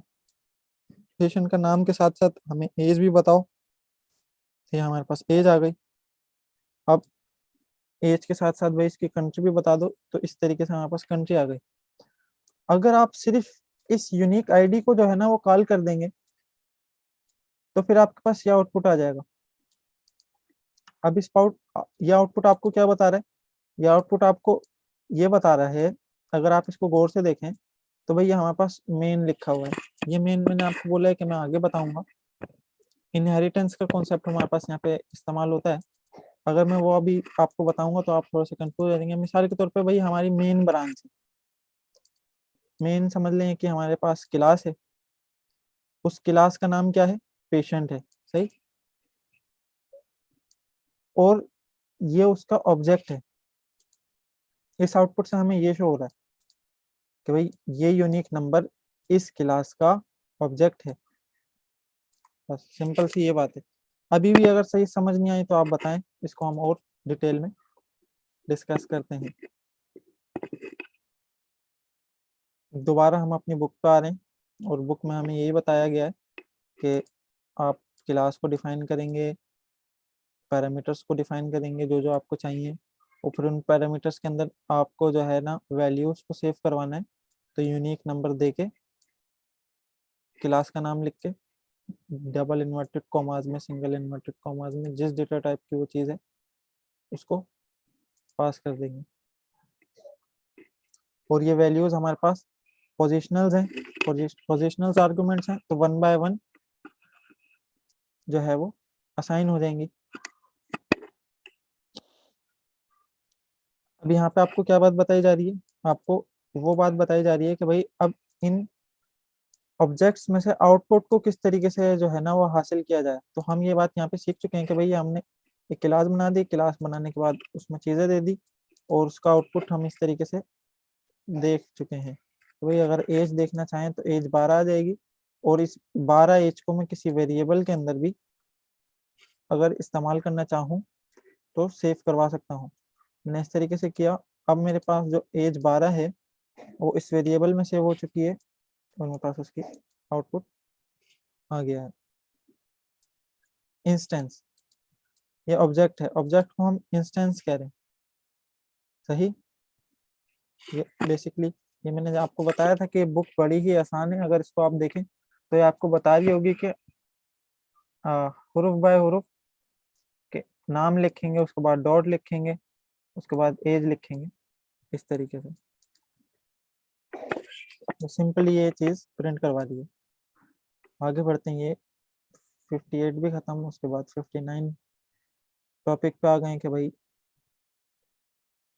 क्लासेस के अंदर हम फंक्शंस जो है वो किस तरीके से क्रिएट करें, जिसको हम मेथड भी कहेंगे, और उसका हमारे पास क्या रोल होगा, वो किस तरीके से हमारे पास ऑपरेशंस को जो है वो परफॉर्म करेंगे। तो पहले तो यहाँ से आप समझने की कोशिश करें कि ये हमारे पास एक फंक्शन है, डेफ के कीवर्ड से हमने इसको किया हुआ है क्रिएट, और ये हमारे पास पैरेंथेसिस है। हमें पता है कि पैरेंथेसिस के अंदर हम आर्ग्यूमेंट्स को पास करते हैं, पैरामीटर्स को पास करते हैं। तो इसके अंदर हमारे पास कितने आर्ग्यूमेंट्स पैरामीटर्स पास हुए हैं, जल्दी से आप अगर मुझे चार्ट में बता दें। ये एक फंक्शन है जिसका नाम है, फंक्शन का नाम हमारे पास है से इफ माइनर, सही। फंक्शन नाम है से इफ माइनर, और उसके अंदर हम आर्ग्यूमेंट्स जो हैं हमारे पैरामीटर्स वो कितने पास करवा रहे हैं। ये तो हमारे पास पहला एक हो गया, ये हमारे पास दूसरा आर्ग्यूमेंट हो गया, ये हमारे पास तीसरा आर्ग्यूमेंट हो गया। 3 आर्ग्यूमेंट्स आ गए। अब देखें ना, एक दफा हमारे पास यहाँ पे एक दफा कॉमा आ रहा है, फिर यहाँ पे दूसरी दफा कॉमा आ रहा है, तो ये हमारे पास पहली वैल्यू हो गई, ये हमारे पास दूसरी वैल्यू हो गई, ये हमारे पास तीसरी वैल्यू हो गई। तो ये जो फंक्शन है हमारा बेसिकली 3 आर्ग्यूमेंट्स को एक्सेप्ट कर रहा है। 3 आर्ग्यूमेंट हमारे पास क्या है? फर्स्ट नेम, लास्ट नेम और एज। और फर्स्ट नेम, लास्ट नेम और एज को गेट करने के बाद वो हमारे पास एक इफ की कंडीशन लगा रहा है। इफ की कंडीशन हमें पता है कि किस तरीके से वर्क करती है। वो इस तरीके से करती है कि वो एज को यहाँ से गेट करेगी, यहाँ से एज आएगी, यहाँ पे आ जाएगी। अगर तो एज यहाँ पे जो आएगी 21 से छोटी है तो हमारे पास ये चीज रन हो जाएगी। मतलब बेसिकली हम एक पार्क सिस्टम बना रहे हैं और उस पार्क में जो है वो 21 साल से छोटे बच्चे जो हैं, 21 साल से कम उम्र वाले लोग नहीं आ सकते, 21 साल से ऊपर वाले जो है वो लोग आ सकते हैं। तो अगर तो 21 साल से छोटा कोई बंदा होगा तो ये फंक्शन रिटर्न हो जाएगा और हमें पता चल जाएगा कि भाई इस बंदे का नाम, इसका लास्ट नेम, वो माइनर है, उसको आप एक्सेप्ट नहीं करें। अब इस फंक्शन को मुझे रन करना है। अच्छा, इस नाम की कोई हमने क्लास जो है वो क्रिएट नहीं की है। जब भी हमें जो है वो एरर आ रहा है तो हमें सबसे पहले क्या करना पड़ेगा, क्योंकि हम इस फंक्शन के अंदर जो है वो क्लास का आउटपुट को लाना चाह रहे हैं। तो पहले हम इस PID की क्लास क्रिएट करते हैं। क्लास हम किस तरीके से क्रिएट करेंगे, उसमें हम फर्स्ट नेम लेंगे, लास्ट नेम लेंगे और एज लेंगे। तो आप बताएं, यहाँ पे देखें मैं सही बना रहा हूँ? मैं क्लास बना रहा हूँ जिसके अंदर हमारे पास फर्स्ट नेम आएगा, हमारे पास लास्ट नेम आएगा और हमारे पास क्या आएगा, एज आएगी। वो एज आने के बाद हमारे पास फर्स्ट नेम जैसे ही आएगा,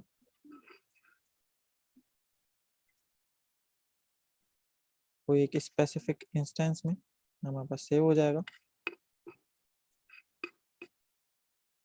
लास्ट नेम लास्ट में, तो एज के अंदर एज।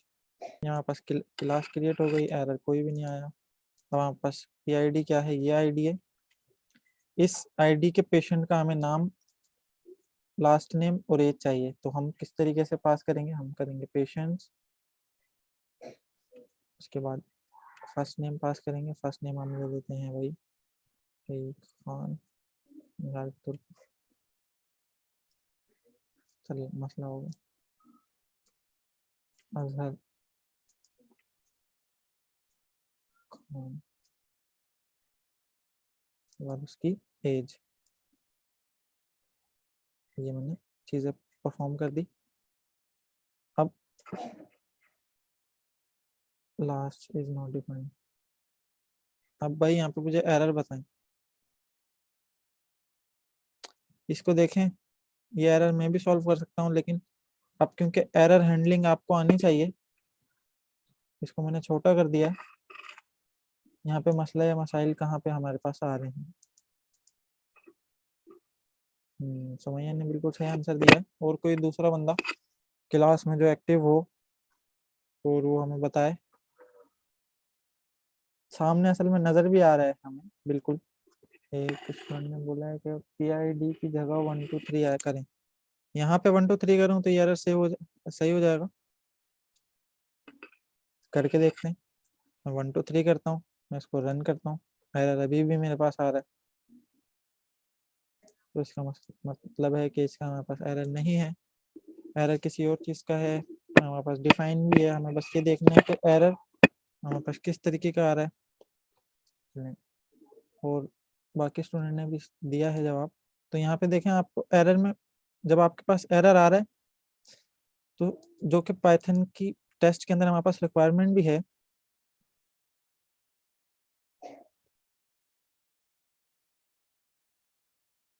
रिक्वायरमेंट क्या है कि आपको ट्रबल शूटिंग आती हो, एरर हैंडलिंग आती हो। 5 से 10% इसके सवाल आते हैं। तो इसमें आपने अब ट्रबल शूटिंग किस तरीके से करनी है, अब आपने ये देखना है कि भाई नेम एरर, यहाँ पे नाम नेम एरर आ रहा है। नेम एरर जैसे ही आपको टिक करे, आपने देखना है कि भाई मेरे जो वेरिएबल्स हैं, अब क्योंकि नाम मैं उनको ही देता हूँ तो उसके अंदर कोई ना कोई मसले मसाइल होंगे। अब क्योंकि नेम एरर है लेकिन आपको ये नहीं पता कि इसमें से किस नाम में एरर है, तो फिर अब आपने कोड को देखना है। सही। अब वो सबसे पहले आपको बता रहा है कि भाई इस लाइन में आपके पास एरर आया है, PID 4343, उसके बाद आपने पेशेंस लिखा हुआ है अजहर खान और 20। सही। अब यहाँ पे आपको कोई एरर नजर नहीं आ रहा, सपोज कर लें। सही। अब आपको पता है क्योंकि नेम एरर है तो मैंने यूनिक नेम बनाया है, यूनिक नेम बनाने के बाद क्लास का नाम दिया है और 3 वेरिएबल उसके अंदर पास किए हैं। अब जैसे मैंने उसके अंदर 3 आर्ग्यूमेंट्स पैरामीटर्स पास कर दिए, तो जो एरर होगा वो क्लास के अंदर होगा, क्योंकि ये उठ के क्लास के अंदर जा रहे हैं। फिर आप आगे आए, आपको क्या बता रहा है कि भाई यहाँ तक तो कोड जो है वो सही चल गया है। हमारे पास ये वाला जो एरो है ना, ये वाला एरो हमें शो करता है कि एरर हमारा बेसिकली हिट कहाँ पे हो रहा है, हमारे पास मसला कहाँ पे आ रहा है। क्योंकि पाइथन हमारे पास इंटरप्रेटर लैंग्वेज है, वो लाइन बाय लाइन चीजों को अपना रीड करता है। अब वो यहाँ पे आया, यहाँ पे आने के बाद सेल्फ डॉट लास्ट नेम के अंदर क्या सेव करो, लास्ट सेव करो। और अगर हम अपना फंक्शन देखें तो उसमें हम first name last name as pass कर रहे हैं। तो लास्ट नेम की तो कोई वेरिएबल ही नहीं है, लास्ट नेम का कोई तो चीज ही नहीं है, तो फिर हम यहाँ पे नेम लिखेंगे, उसको रन करेंगे और हमारा प्रोग्राम अब रन कर रहा है। हाँ बिल्कुल जिशाना, आपने बिल्कुल ठीक बताया। हाँ ये बस सेल्फ का आप देखें इस्तेमाल करेंगे आप, क्योंकि आपने चीज़ों को जो है वो देखना है। अब मैं ये वाला फंक्शन मैंने जो क्रिएट किया है, हम इसको देख चुके हैं कि ये 3 वेरिएबल्स ले रहा है, अपना 3 आर्ग्यूमेंट्स ले रहा है और क्या कर रहा है, एज छोटी है 21 से, तो हमें एरर दे रहा है, वो मतलब प्रिंट आउट करके दे रहा है कि भाई वो बंदा बेसिकली एलिजिबल है या नहीं। तो मैं इसको रन करता हूँ। अब यहाँ पे मेरे पास क्या एरर आ रहा है, यहाँ पे ये एरर भी बड़ा ही आसान है अगर आप देखें तो। देखें मैं आपको कोड दिखा देता हूँ, इस कोड को मैं एक ही जगह ले आता हूँ। ये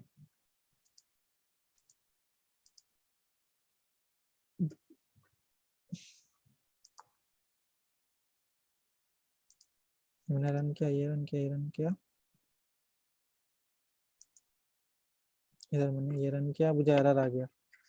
वो बोल रहा है कि भाई पेशेंट जो है उसके अंदर कोई भी ऐसा ऑब्जेक्ट नहीं है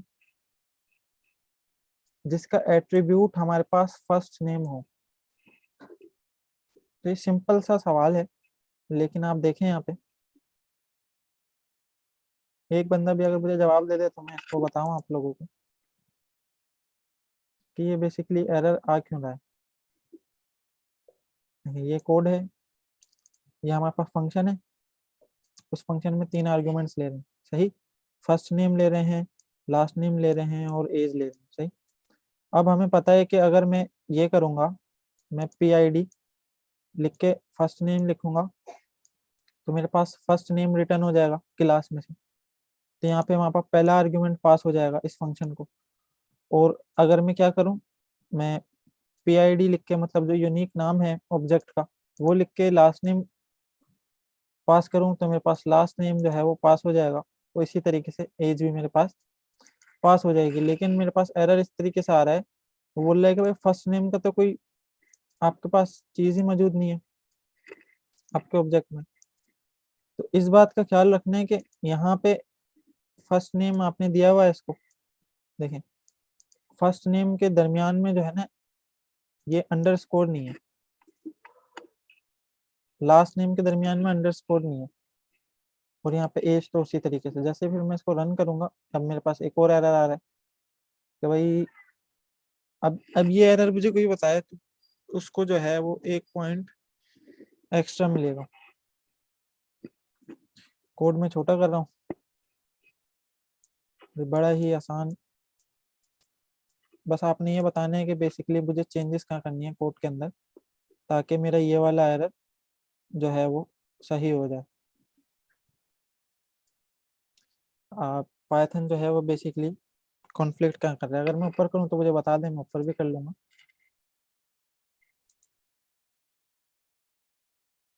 अब ये एरर जो है वो बेसिकली सिंपल सा एरर है। अगर आप लोगों ने जो है वो सही तरीके से पाइथन पीछे से पढ़ते हुए आ रहे हैं तो इस बात का अंदाजा होगा आपको।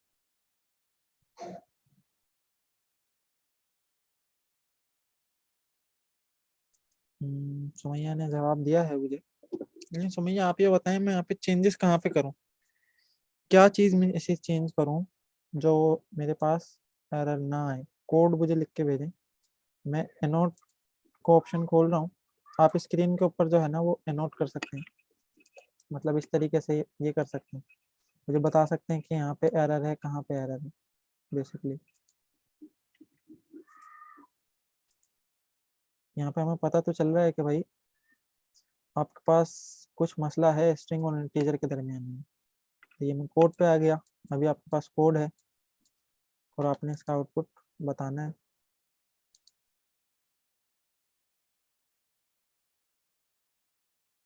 सर ए पे इन को सेट असाइन नहीं कर सकते, लास्ट नेम के बाद स्पेस दे दें, के बाद स्पेस दे दें। अच्छा, हुसैन हमें बोल रहे हैं कि लास्ट नेम के बाद स्पेस दे दें, तो हुसैन कहाँ पे लास्ट नेम के बाद स्पेस दो? यहाँ पे, यहाँ पे स्पेस दो बेसिकली। ये एक ही उस पर मिल आया हूँ कोड का। अच्छा, यहाँ पे मैंने स्पेस दे दिया। अच्छा, यहाँ पे बोल रहे हैं ना, यहाँ पे मैंने स्पेस दिया, उसको मैंने रन कर दिया, अभी भी मेरे पास एरर आ रहा है। तो देखें, अब आप बैक ट्रैकिंग करेंगे कोड के अंदर ना, इस एरर को देखने के लिए कि एरर क्यों आ रही है। अब सबसे पहले देखेंगे कि भाई हमारे पास क्लास है, क्लास के अंदर तीन चीज़ें हैं, तीन चीज़ों की डेटा टाइप आप यहाँ पे क्या दे रहे हैं। तो हम यहाँ पे ये बात कर रहे थे कि हमें यहाँ पे बैक ट्रैकिंग करनी है। बैक ट्रैकिंग करते हुए हमें पता चल गया कि डेटा टाइप्स हैं। अब एज जो है हमारे पास इंटीजर डेटा टाइप की होनी चाहिए। सुमैया ने जवाब दिया मुझे, बिल्कुल। लेकिन यहाँ पे हम जो एज है वो स्ट्रिंग उसमें पास कर रहे हैं बेसिकली, आप देखें तो ये कोई इशू नहीं है हमारे पास। लेकिन जब हम फंक्शन बना रहे हैं और उस फंक्शन के अंदर हम फर्स्ट नेम, लास्ट नेम और एज को पास कर रहे हैं, तो हमें वर्क किस पे करना है? हमें एज के ऊपर वर्क करना है। यहाँ पे हमारे पास एज क्या आ रही है? यहाँ पे एज हमारे पास स्ट्रिंग उसमें आ रही है, पाइथन को नहीं पता कि ये इंटीजर है। तो जब भी हमारे पास यहाँ पे एरर आ रहा है, अगर मैं क्या करूँ, अगर मुझे पता है कि यहाँ पे भाई एज हमारे पास स्ट्रिंग में है, तो फिर हम यहाँ पे उसको इंटीजर में करेंगे। हम इंटीजर में किस तरीके से करेंगे? हम इंट फंक्शन का इस्तेमाल करेंगे और उस इंट फंक्शन के अंदर हम उस स्ट्रिंग को पास करेंगे। अब जैसे मैं ये करूंगा तो मेरे पास इसका आउटपुट आ गया कि भाई अजहर खान इज माइनर। अब माइनर क्यों आया? क्योंकि मैंने 20 लिखा था, 20 से मैं छोटा हूँ, तो ये कंडीशन मेरे पास ट्रू हो गई। अब 20 से छोटे की ये मेरे पास कंडीशन ट्रू हो गई, तो मेरे पास ये आउटपुट आ गया। इस कोड से हमें 20 डायरेक्ट विदाउट, क्योंकि 20 को स्ट्रिंग कर दिया आपने, स्ट्रिंग कर दिया। तो मैं समझ नहीं सका आपकी बात, आप क्या बोल रही हैं। लेकिन मैं आपको ये बताऊं कि ये देखें, यहाँ पे मैं 20 भी कर सकता हूँ। आप इस तरीके से समझना चाहें, ये देखें, अगर मैं इसको 20 करूँ तो फिर यहाँ पे मुझे इंट लगाना नहीं पड़ेगा। मैं रन करता हूँ दोबारा चीज़ों को, अभी मेरे पास एरर नहीं आ रहा। सही। लेकिन सपोज कर लें कि आपके पास ये वैल्यू जो है ना स्ट्रिंग है, और अब आपने जो है ना इनिशियलाइज करने के एरर का है, तो फिर आप बैक ट्रैकिंग करेंगे। आप चेक करेंगे कि भाई यहाँ पे ये बता रहे हैं कि स्ट्रिंग और इंटीजर के दरमियान में कहीं ना कहीं मसले मसाइल हैं। आप प्रोग्रामिंग में देखेंगे भाई इंटीजर का इस्तेमाल होगा यहाँ पे। अब क्योंकि ये इंटीजर है तो ये इंटीजर से डिफ्रेंशिएट होगा, किसी स्ट्रिंग से डिफ्रेंशिएट नहीं होगा। तो आप फिर इसकी वैल्यू को देखेंगे, इसकी वैल्यू आपके पास स्ट्रिंग में आ रही है, तो क्योंकि ये स्ट्रिंग में आ रही है तो फिर आप इसको क्या करेंगे? इंटीजर में करेंगे। आप जैसे ही इसको इंटीजर में कन्वर्ट करेंगे इस वैल्यू को, अब ये यहाँ पे हमारे पास स्ट्रिंग में वैल्यू है, इस फंक्शन की वजह से वो इंटीजर में हो गई। इंटीजर में होने के बाद एक कंडीशन चेक होगी, कंडीशन अगर ट्रू हो जाएगी तो हमारे पास प्रोग्राम रन हो जाएगा। एक और बात इससे हमें ये पता चलती है कि जब भी हम कोडिंग करें,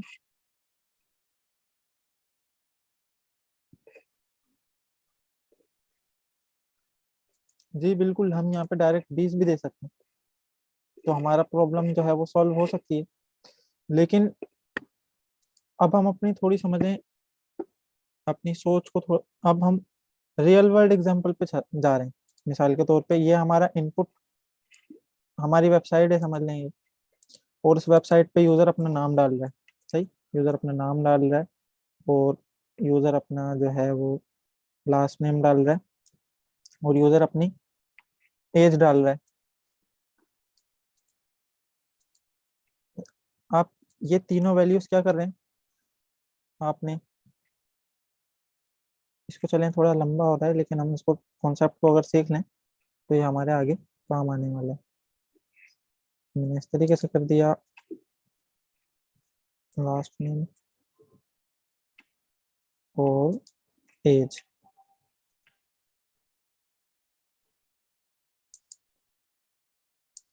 इसको हम क्या करते हैं, इसको इस तरीके से करते हैं और अच्छा करते हैं।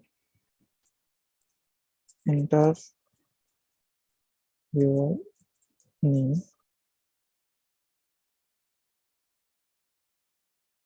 इस चीज को मैंने जो है ना वो कमेंट कर दिया और इसको मैं यहाँ पे ला रहा हूँ। अब आप मेरी थोड़ा सा कोडिंग को देखें, समझने की कोशिश करें कि मैं यहाँ पे एक चीज पास कर रहा हूँ, एक यहाँ पे लास्ट नेम पास कर रहा हूँ और यहाँ पे एज पास कर रहा हूँ। अब ये तो हम जो वैल्यूज को पास कर रहे हैं वो हार्ड कोडेड पास कर रहे हैं, मतलब मैं अजहर पास कर रहा हूँ, मैं फिर खान पास कर रहा हूँ, मैं 20 पास कर रहा हूँ। लेकिन आप एक रियल वर्ल्ड प्रोग्राम बनाएंगे तो आप उसमें ये थोड़ी कर रहे होंगे कि आप बैठ के आ रहे होंगे, मिसाल के तौर पर आप जुपिटर नोटबुक पे बैठे होंगे और पेशेंट के अंदर अजहर लिख रहे होंगे, फिर खान लिख रहे होंगे, फिर 20 लिख रहे होंगे। आप ऐसा नहीं करेंगे, आप करेंगे एक वेबसाइट बनाएंगे, उस वेबसाइट पे आप जो है वो बिल्कुल ये कॉन्सेप्ट भी सिखाता हूँ आपको, फर्स्ट नेम वाला। अच्छा, आप यूजर से डेटा ले रहे होंगे, अब क्योंकि यूजर से डेटा आएगा, फिर उसको आप क्या करेंगे, आप उस डेटा को जो है ना क्लासेस के अंदर पास करेंगे। अभी मेरे पास क्लास है, अब ऑटोमेटिकली मेरे पास यहाँ पे जो डेटा आएगा वो डेटा यहाँ पे पास हो जाएगा। मतलब अब मैं यहाँ पे कोई भी नाम डालूं तो यहाँ पे पास हो जाएगा, यहाँ पे पास हो जाएगा और यहाँ पे पास हो जाएगा। और यहाँ से मैं इस इंट को हटा देता हूँ, मैंने इस इंट को हटा दिया, मैंने क्लास रन कर दी, हो गई। अब यहाँ पे मैंने इसको रन किया, अब जैसे मैंने इसको रन किया मेरे से नाम पूछ रहा है, मैं इसको नाम दे दूँ अजहर। नाम देने से पहले मैं कुछ चेंजेस कर दूँ ताकि आउटपुट आपको नजर आए। तो यहाँ पे मैं नाम दे रहा हूँ इसको अजहर, मैंने नाम दिया। अजहर नाम देने के बाद अपना लास्ट नेम दिया, चलेंगे तो लास्ट नेम का खान दे देते हैं। उसके बाद मैंने यहाँ पे अपनी एज एंटर कर दी, मैंने एज एंटर कर दी। जैसे ही ये तीनों इनपुट आए, ये तीनों इनपुट आके इस क्लास के अंदर पास हो गए। अब जैसे इस क्लास के अंदर ये तीनों इनपुट पास हुए, वो एक यूनिक वैल्यू में सेव हो गए। मतलब ये पेशेंट आईडी एक यूनिक है, एक यूनिक, इसको CNIC बना के उसने सेव कर दिया इधर। ये प्रोसेस मैं आपको बता चुका हूँ कि यहाँ पे प्रोसेस किस तरीके से होता है, सही। अब मुझे फंक्शन जो है ना एक रन करना है, और उस फंक्शन की मदद से मैं ये देखना चाह रहा हूँ कि ये पेशेंट जो है वो 21 साल से बड़ा है या फिर छोटा है, ताकि उससे रिलेटेड फिर इसको जो मेडिसिन है वो दी जाए। अब मैं ये फंक्शन जो है वो चलाने जा रहा हूँ, तो फंक्शन जैसे ही मैं चलाऊंगा फंक्शन मेरा चल गया, क्योंकि ये स्टैंड अलोन होता है अलहदा से। अभी ये सिर्फ डिफाइन हुआ है, इसके अंदर की वैल्यूज चली नहीं है जब तक मैं इसको कॉल नहीं करूंगा। अब ये मेरे पास फंक्शन है, ये रहा मेरे पास फंक्शन, और उस फंक्शन के अंदर मैं वैल्यूज को गेट कर रहा हूँ और उसका मैं आउटपुट देखना चाह रहा हूँ। लेकिन मेरे पास एरर आ रहा है, मेरे पास एरर ये आ रहा है कि भाई आप, जो हम डिस्कस कर चुके हैं कि एज हमारे पास यहाँ पे स्ट्रिंग में आ रही है। यहाँ पे एज आपको पता है बाय डिफॉल्ट पाइथन स्ट्रिंग में लेता है, उसको आपने क्या करना पड़ेगा, उसको इंटीजर करना पड़ेगा। और अगर उसको आप इंटीजर करके चलाएंगे, अजहर खान 20, उसके बाद अपना फंक्शन और कॉल करेंगे तो आपके पास आउटपुट सही आ गया। तो ये सारा प्रोसेस करने का मकसद ये था कि आप इंटीजर यहाँ पे भी इस्तेमाल करें, और जब कोई ऐसी कंडीशन आप इस्तेमाल कर रहे हो जहाँ पे बेसिकली आप दो इंटीजर्स को जो है ना वो कंपेयर करवा रहे हो, तो वहां पे भी सेफ्टी साइड पे कि आपका जब प्रोग्राम चल रहा हो तो आपके पास एरर ना आए। आप बात को समझें, अगर थोड़ा सा कंफ्यूजन हो रही है तो आप सवाल करें। आपको पता है कि यहाँ पे मैं यहाँ पे जो है ना वैल्यू को इंटीजर फॉर्म में ही भेज रहा हूँ, कोई एरर नहीं आने वाला। लेकिन फिर भी बेस्ट प्रैक्टिस क्या है कि हम इंटीजर का फंक्शन लगा दें, क्योंकि हमें पता है कि हम इसको इंटीजर के साथ इस्तेमाल कर रहे हैं। तो ये इसका फायदा भी बताता हूँ। ये कर दिया और ये 20 कर दिया। देखें अब हमारे पास कॉन्फ्लिक्ट नहीं आ रहा बिल्कुल भी। यहाँ पे भी इंटीजर है और यहाँ पे भी हमने इसको इंटीजर को दोबारा इंटीजर में कन्वर्ट किया, तो कोई एरर नहीं। इससे फायदा ये होगा कि अगर आप इस एज के अलावा प्रोग्राम में कहीं पे भी इस वैल्यू को इस कंडीशन के अंदर पास कर रहे होंगे ना, तो क्योंकि आपने यहाँ पे इंटीजर इस्तेमाल नहीं किया होगा, सिर्फ डायरेक्ट आपने प्रोग्राम को कॉल किया हुआ होगा। अब यहाँ पे तो आपको कंडीशन याद रही कि भाई जब भी मैं एज लूंगा तो उसको इंटीजर फॉर्म में लूंगा। लेकिन अगर आप कोई समझ लें हार्ड कोडेड अपना फंक्शन चला रहे हैं, या फिर कोई एडमिनिस्ट्रेटर लेवल पे आपके पास यूजर है, वो इस तरीके का जो है ना आउटपुट पास कर देता है। वो इस तरीके का आउटपुट जैसे ही पास करता है और वो इस कंडीशन को रन करता है, तो उसके पास एरर आ जाता है। अब उस एरर को हटाने के लिए हम प्रोग्रामिंग को बेस्ट तरीके से इस्तेमाल करने की कोशिश करेंगे, जहां जहां पे हमें पता चल रहा है कि हम क्या कर सकते हैं, चीज़ों को किस तरीके से इनिशियलाइज करा सकते हैं। अब यहाँ पे देखें, यहाँ पे मैं क्या चेंजेस कर सकता हूँ, इस चीज़ को मैं और खूबसूरत और एरर फ्री किस तरीके से कर सकता हूँ, वो इस तरीके से कर सकता हूँ कि यहाँ पे पेशेंट नेम फर्स्ट है ना। अब हमें पता है कि भाई हर सूरत तो यहाँ पे इंटीजर में स्ट्रिंग में ही लेगा, यहाँ पे भी स्ट्रिंग में पास हो रहा है, लेकिन यहाँ पे एरर ना आए तो मैं यहाँ पे लिख दूंगा str फर्स्ट नेम, मैं यहाँ लिख दूंगा str पेशेंट लास्ट नेम। तो इससे फायदा ये होगा कि अगर कहीं से मेरे पास ऐसी वैल्यू इसके अंदर पास होती है जो कि किसी और डेटा टाइप की हो, तो मेरा प्रोग्राम वर्क करेगा, उसको उसकी डेटा टाइप चेंज करेगा और मेरे पास आउटपुट फराहम कर देगा। अब ये जी चीज मैंने आपको बताई, ये सॉफ्टवेयर टेस्टिंग के जमरे में आती है।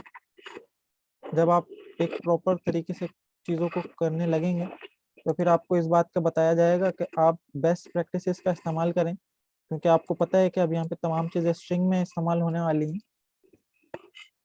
तो उसको और ज़्यादा बेहतर करने के लिए स्ट्रिंग का वेरिएबल भी इस्तेमाल करें। क्लास बना ली, क्लास के ऊपर फंक्शन को परफॉर्म कर दिया, फंक्शन को परफॉर्म करने के बाद उसके अंदर से वैल्यूज को गेट कर लिया, गेट करने के बाद वैल्यूज को हमने इस तरीके से पास भी करवा दिया। और हमारे पास क्या चीज़ रहती है। अजहर भाई एक सवाल है। जी जी सवाल करें। अच्छा, जैसे आपने बताया कि एज में हम इंटीजर लेते हैं, तो बिल्कुल अगर हम जो है न्यूमेरिकल कोई भी वैल्यू लेंगे तो उसमें इंटीजर लगाना लाजमी है, इनवर्ट्स लिख दें तो फिर हमें इंट की जो कमांड है वो नहीं लगानी पड़ेगी ना? नहीं, आप समझे, आप दोबारा सवाल करें। मतलब इंटीजर लेनी है हमें पता है बिल्कुल। हाँ। अगर हम कोई भी न्यूमेरिकल वैल्यू ले लें तो वो हम इंटीजर का ही इस्तेमाल करेंगे? नहीं, हम कोई भी वैल्यू ले रहे हो जो नंबर्स की सूरत में हो, तो फिर आप कंडीशन को देखते हुए इस्तेमाल करेंगे। अब मिसाल के तौर पे यहाँ पे आप कोई ऐसी वैल्यू ले रहे हैं, यहाँ पे आप ये मैं वैल्यू उठा रहा हूँ और यहाँ पे उठाने के बाद मैं यहाँ पे आ गया, नीचे आ जाते हैं, और आप परसेंटेज ले रहे हैं बंदे से ना। जी जी। और परसेंटेज लेने के बाद आपने ये लिख दिया कि भाई इंटर योर परसेंटेज। परसेंटेज लिखने के बाद आपने प्रोग्राम को रन किया। प्रोग्राम को रन करने के बाद मिसाल के तौर पर मेरी परसेंटेज में 95.78 आई है, मैंने इसको रन किया तो मेरे पास एरर आ गया। अच्छा। एक सेकंड चेक करते हैं, इसको एरर नहीं आना चाहिए। ये इंट यहाँ का हो गया, ये इंट यहाँ का हो गया। एरर इसलिए आया कि भाई आपने यहाँ पे इंट लिखा हुआ है, आप इसको दे रहे हैं फ्लोट। तो जब आप फ्लोट का इस्तेमाल जब आप कोई ऐसी वेरिएबल मतलब कंडीशन को देखेंगे, जब आप परसेंटेज ले रहे हैं तो आपको पता है कि जो परसेंटेज है उसके अंदर पॉइंट्स आ रहे होते हैं। अब पॉइंट्स जी, के लिए, फ्रैक्शन में। हाँ, अब क्योंकि पॉइंट्स के लिए हमारे पास फ्लोट इस्तेमाल होता है, तो फिर आप फ्लोट वहाँ पे डेटा टाइप इस्तेमाल करेंगे। तो अभी मेरे पास प्रोग्राम जो है वो रन हो गया। इंट पे इसने काम क्यों नहीं किया, क्योंकि सिर्फ असल में मेरा जो सवाल था ना अजहर भाई, मैं ये बोल रहा था कि मिसाल के तौर पर हम जो है 21 को अगर इनवर्ट्स ले लेते हैं, उसकी स्पेलिंग यूज करते हैं उसकी जगह, तो फिर हम इंट कमांड जो है वो यूज नहीं करेंगे ना? हाँ बिल्कुल भी इंट उसको इस्तेमाल नहीं करेंगे, इंट इस्तेमाल नहीं करेंगे बिल्कुल। लेकिन अगर आप 21 उसका वर्ड ले लेते हैं तो फिर उसकी कोई हमारे पास जो है वो इस्तेमाल नहीं होगा, फिर उसको आप हार्ड कोडेड इस्तेमाल कर रहे होंगे। आप बात को समझ रहे हैं मतलब। फिर आपको जो एज है ना, यहाँ पे आप आए, आप कोई एक ऐसा प्रोग्राम इस्तेमाल कर रहे हैं जिसमें मिसाल के तौर पे पार्क है, पार्क के अंदर 21 साल से कम उम्र के जो बंदे हैं वो नहीं जा सकते। सही। अब आपने जो है ना यूजर से इनपुट लिया हुआ है कि भाई उसने लिख दिया भाई TWEN 21 कि भाई मेरी एज जो है ना वो 21 है। अब आप इस 21 को इंटीजर में कन्वर्ट नहीं कर सकते अगर आप इंटीजर का फंक्शन भी लगा दें। जब आप इस तरीके का आउटपुट ले रहे होंगे तो आप इंट नहीं लगाएंगे, आप डायरेक्ट इनपुट का इस्तेमाल करेंगे क्योंकि ये हमारे पास स्ट्रिंग फॉर्म का डेटा है। सही। इस चीज को अगर मैं रन करूं तो मेरे पास यहाँ पे एरर आ जाएगा। आपका अगर सवाल क्लियर नहीं हो तो आप दोबारा करें, मैं कोशिश करूंगा कि उसको क्लियर नहीं कर अजहर पाऊँ। भाई, क्लियर हो गया, बहुत बहुत शुक्रिया। सही। अच्छा, अब यहाँ पे मैंने लिखा हुआ है एंटर योर एज। जब हम यूजर को आउटपुट दिखा रहे होंगे ना, तो यूजर को फिर यहाँ पे हम इस तरीके की कंडीशन लगाएंगे जो कि हम अभी नहीं सीख रहे, कि वो कोई अल्फाबेटिक न्यूमेरिकल वैल्यूज इंटर ही नहीं कर सके। आप अगर मुख्तलिफ वेबसाइट्स पे जाते हैं और वहाँ पे डेटा इंटर कर रहे होते हैं, जब आपके पास एज का सेक्शन आता है तो वहाँ पे आप ASD ABCD आप लिखें, आपके पास इंटर नहीं होगा डेटा, क्योंकि उन्होंने कंडीशंस लगाई हुई हैं कि भाई यहाँ पे आपने अल्फा न्यूमेरिकल वैल्यूज ही इनपुट करनी है। अगर आप अल्फा न्यूमेरिकल वैल्यूज जो है इनपुट नहीं करेंगे तो आपके पास एरर आ जाएगा। हर न्यूमेरिकल वैल्यूज में आप इंट इस्तेमाल नहीं करेंगे, आप उसके कंडीशन को चेक करेंगे कि क्या वो परसेंटेज है, अगर तो परसेंटेज है तो फ्लोट इस्तेमाल करेंगे, अगर इंटीजर है तो इंटीजर इस्तेमाल करेंगे, डेटा टाइप्स का इस्तेमाल करेंगे। सही। आगे आते हैं। और अब ये फंक्शन हमने जो है ना अभी क्लास के बाहर इस्तेमाल किया था, लेकिन अब क्योंकि हम क्लास इस्तेमाल कर रहे हैं तो हम इसको क्लास के अंदर इस्तेमाल करेंगे मेथड की मदद से।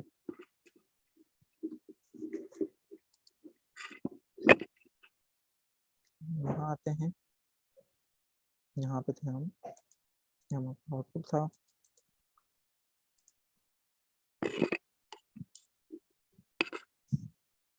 4343 करते हैं।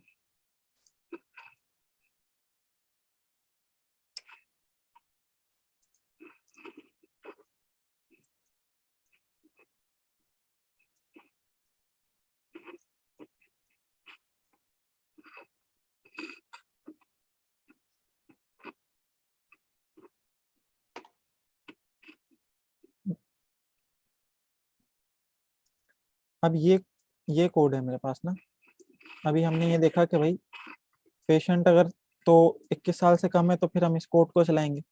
तो अगर हमें 10 पेशेंट का डेटा चेक करना है तो फिर हम क्या करेंगे कि 10 पेशेंट के लिए अलग अलग आके ये चीज को रन करेंगे कि भाई दूसरे पेशेंट की यहाँ पे आईडी लिखेंगे, फिर तीसरे पेशेंट की आईडी लिखेंगे, चौथे पेशेंट की आईडी लिखेंगे। तो ये एक थोड़ी सी हेडिक बन जाएगा हमारे लिए। इस चीज को और आसान करने के लिए हमारे पास पाइथन हमारे पास क्या चीज परफॉर्म फराहम करता है, वो फराहम करता है कि क्लास के अंदर आप फंक्शन को इस्तेमाल कर लें। क्लास के अंदर ही फंक्शंस को इस्तेमाल करने के बाद उसको आप रन करें, आपके पास कोई भी एरर नहीं आएगा। अब यहाँ पे मैं इसको आपको समझाने की कोशिश करता हूँ, उससे पहले मैं इसको थोड़ा सा तरतीब दे लूँ कोड को। सही।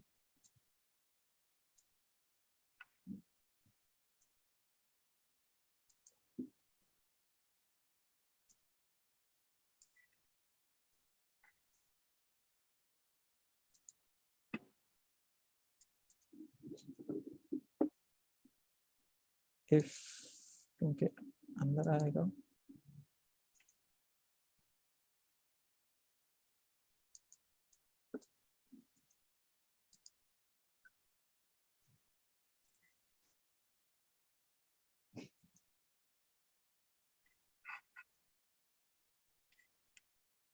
जो हो गया, ये होने के बाद मैं इस फंक्शन को कॉल कर रहा हूँ, हमारे पास आउटपुट आ गया है। अब ये यहाँ पे मैंने एक फंक्शन क्रिएट किया है, उस फंक्शन के अंदर मैंने पास किया है सेल्फ। सेल्फ क्या है? सेल्फ हमारे पास एक ये यूनिक नंबर है। अब क्योंकि हम इस फंक्शन को बताना चाह रहे हैं कि आप फंक्शन हो, आप जो ऑपरेशंस परफॉर्म करोगे वो इस यूनिक नंबर पे, इस यूनिक आईडी पे, इस यूनिक वेरिएबल पे परफॉर्म करोगे। उस वेरिएबल पे परफॉर्म करने के बाद हमने एक कंडीशन को दिया हुआ है, कंडीशन को देने के बाद एज के साथ सेल्फ का इस्तेमाल किया हुआ है।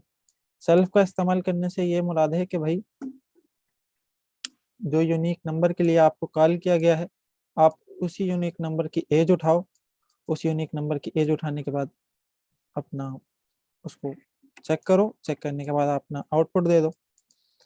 तो अब आप यहाँ पे देखें कि कोड आपको पहले फंक्शन कहाँ गया, पिलाते हैं इसको दोबारा। आपको पहले फंक्शन लिखना पड़ रहा था, सही। फंक्शन में आप 3 पैरामीटर्स को आ, क्या कर रहे थे, 3 पैरामीटर्स को ले रहे थे।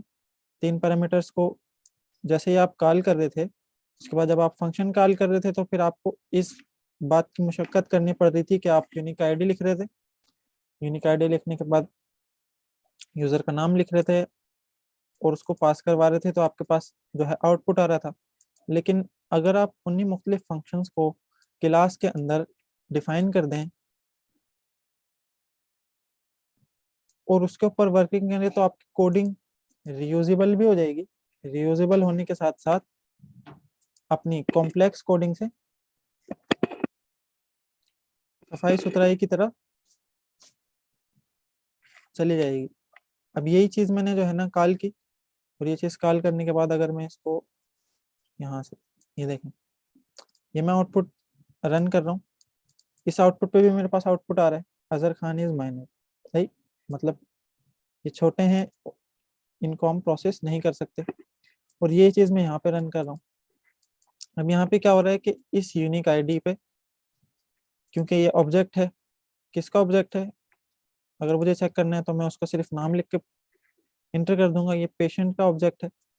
पेशेंट क्या है? पेशेंट हमारे पास क्लास है, पी बड़ा है हमारे पास, यहाँ पे आएगा। अब यहाँ पे आने के बाद देखेगा कि भाई पी के बाद डॉट इस्तेमाल हुआ है, डॉट के बाद से इन्फो के नाम से कौन सा फंक्शन इस्तेमाल किया हुआ है। अब क्योंकि मैंने बताया यहाँ पे हम फंक्शन का इस्तेमाल नहीं करेंगे, हम इसको बोलेंगे कि कौन सा मेथड इस्तेमाल किया हुआ है, तो वो मेथड हमारे पास इस नाम से है, तो ये मेथड कॉल होगा। अब मेथड, क्योंकि हमने यहाँ पे इसको बताया है कि इस यूनिक आईडी पे रन करो, जैसे ही इस यूनिक आईडी पे ये मेथड रन होगा, इसकी वैल्यूज को कंपेयर करवा के आपको आउटपुट दे देगा। तो इस तरीके से हम किसी भी क्लास के अंदर फंक्शंस को इस्तेमाल कर सकते हैं। अभी तक कोई सवाल? अभी तक मैं समझ लें आपको बिल्कुल बेसिक लेवल पे लेके चल रहा हूँ क्लासेस की। ये वो चीज़ें हैं जो हम सीख चुके हैं, सिर्फ हम ये सेल्फ और इस रनिंग के कॉन्सेप्ट को सीखने की कोशिश कर रहे हैं, क्योंकि तमाम लोग इसमें ही आगे जाके फंसते हैं। शुरू शुरू में जब मैं भी पाइथन को सीख रहा था, तो ये टॉपिक समझ लें आप, जो कि ऑब्जेक्ट ओरिएंटेड का टॉपिक है, इसके अंदर तकरीबन मेरे ना होने वाले नंबर थे, क्योंकि मुझे उस वक्त इन टेक्नोलॉजीज का नहीं पता था।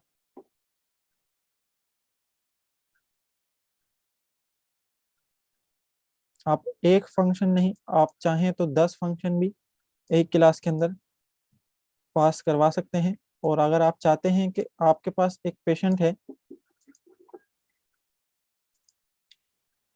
अब हम एग्जांपल देख रहे हैं कि हम किसी वैल्यू की जो है ना वो, ये मैं रन कर रहा हूँ, ये भी रन कर रहा हूँ। अब इसका लास्ट नेम खान है, मेरा नाम लास्ट नेम खान है, सही। और बाय मिस्टेक ये खान जो है वो गलत एंटर हो गया है सिस्टम के अंदर। तो मैं चाहता हूँ कि भाई खान जो है वो अपना, मेरा नाम चेंज हो जाए, तो मैं किस तरीके से चेंज करूंगा? आपने अभी तक जो टेक्निक्स सीखी हैं उसमें आप क्या करेंगे, आप ऑब्जेक्ट का नाम लिखेंगे। ऑब्जेक्ट का नाम लिखने के बाद आप बोलेंगे कि भाई लास्ट नेम चेंज करना है, तो आप लास्ट नेम लिखेंगे, सही। अगर मैं इसको रन करूं तो मेरे पास लास्ट नेम जो है वो आ रहा है, लेकिन अब आप क्योंकि इसको चेंज करने जा रहे हैं तो आप इजिकल्स लिखेंगे। आप बोलेंगे कि भाई इस लास्ट नेम में खान है, तो खान की जगह आप क्या कर दो, खान की जगह आप कर दो वही अजहर 1 2 3, मतलब लास्ट नेम मिसाल ले रहे हैं हम, ये नाम इसका लास्ट नेम कर दो। इसको मैं रन करूंगा, ये रन हो गया। अब मैं दोबारा अपना लास्ट नेम जो है वो चेक करता हूँ कि मेरा लास्ट नेम क्या है। तो मेरा लास्ट नेम अपडेटेड होके 1 2 3 हो गया। अब ये तमाम चीजें मुझे जो है वो समझने तक तो सही है बिल्कुल, लेकिन जब हम इसको इम्प्लीमेंट करेंगे तो ये मसला है, क्योंकि मुझे फिर हर यूजर पे आके उसका लास्ट नेम चेंज करना पड़ेगा। अब मैं चाहता हूँ कि ऑटोमेटिकली मैं इस तरीके का सिस्टम बना दूं कि भाई ये मैंने एक फंक्शन बनाया, उस फंक्शन का नाम क्या है कि भाई चेंज लास्ट नेम, भाई चेंज लास्ट नेम के नाम से मैंने फंक्शन बना दिया। अगर इसमें इसको मैं छोटा करूं तो मैंने कर दिया last name new last name NLM। Function में बना रहा हूँ तो सबसे पहले उसके अंदर सेल्फ पास करूंगा। सेल्फ पास करने के बाद अब क्योंकि मुझे लास्ट नेम अपडेट करना है तो मैं यहाँ पे कोई ना कोई पैरामीटर पास करूंगा। तो मैं एक पैरामीटर नाम से बना देता हूँ न्यू लास्ट नेम। अभी न्यू लास्ट नेम मैंने क्रिएट कर दिया। यहाँ तक कोई भी मसला हो आप मुझे पूछ सकते हैं। अब क्योंकि इस लास्ट नेम को अपने पुराने वाले नेम से अपडेट करना है तो किस तरीके से करूंगा, मैं करूंगा सेल्फ डॉट लास्ट नेम, उसके अंदर क्या डाल दो new last name.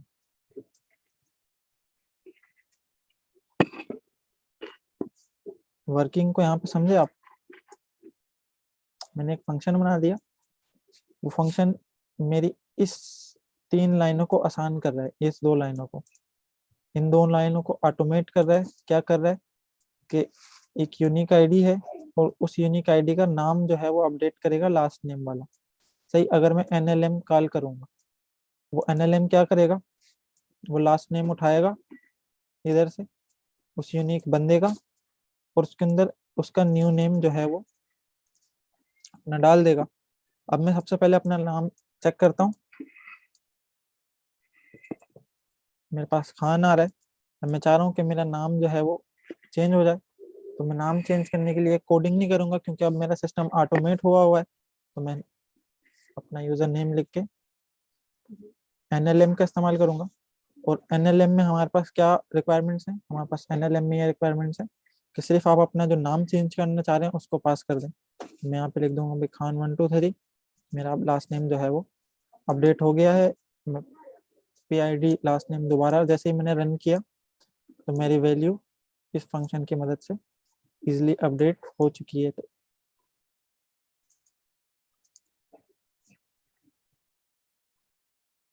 New last name जो जाएगा, हाँ ये न्यू लास्ट नेम मैंने इसलिए इस्तेमाल किया कीवर्ड कि भाई ये नाम हम पास कर रहे हैं और ये नाम हमारे पास ओल्ड नेम में जो हमारे पास मौजूद है। यहाँ पे मैंने न्यू लास्ट नेम क्यों इस्तेमाल नहीं किया, क्योंकि मुझे इसके अंदर जो है ना चेंजेस करनी है। अगर मैं यहाँ पे न्यू लास्ट नेम कर दूं तो फिर ये एक अलग से जो है ना हमारे पास वेरिएबल क्रिएट हो जाएगा। सही जीशान, इसमें कोई कंफ्यूजन है तो आप पूछें। मुझे अपने एग्जिस्टेंट नेम में चेंजेस करवानी है तो मैंने यही नाम इस्तेमाल किया। अब क्योंकि ये इस क्लास के पैरामीटर के अंदर है, इस क्लास की बॉडी के अंदर है, तो फिर ये क्या करेगा, इसके अंदर ही उस यूनिक नेम को उठा के उस यूनिक आईडी पे उसके अंदर चेंजेस कर देगा। तो इस तरीके से हमने चेंजेस भी देखी, फंक्शंस भी डिफाइन करने सीखे, और पाइथन की क्लास किस तरीके से काम करती है उसको भी देख लिया।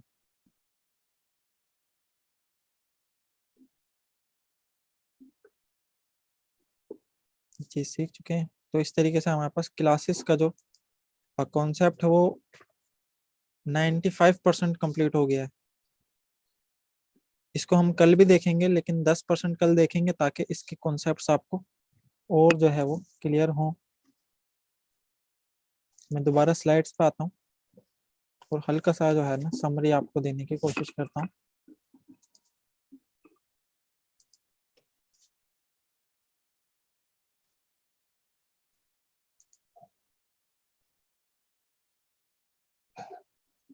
फंक्शन F11 फंक्शन F11 उसके बाद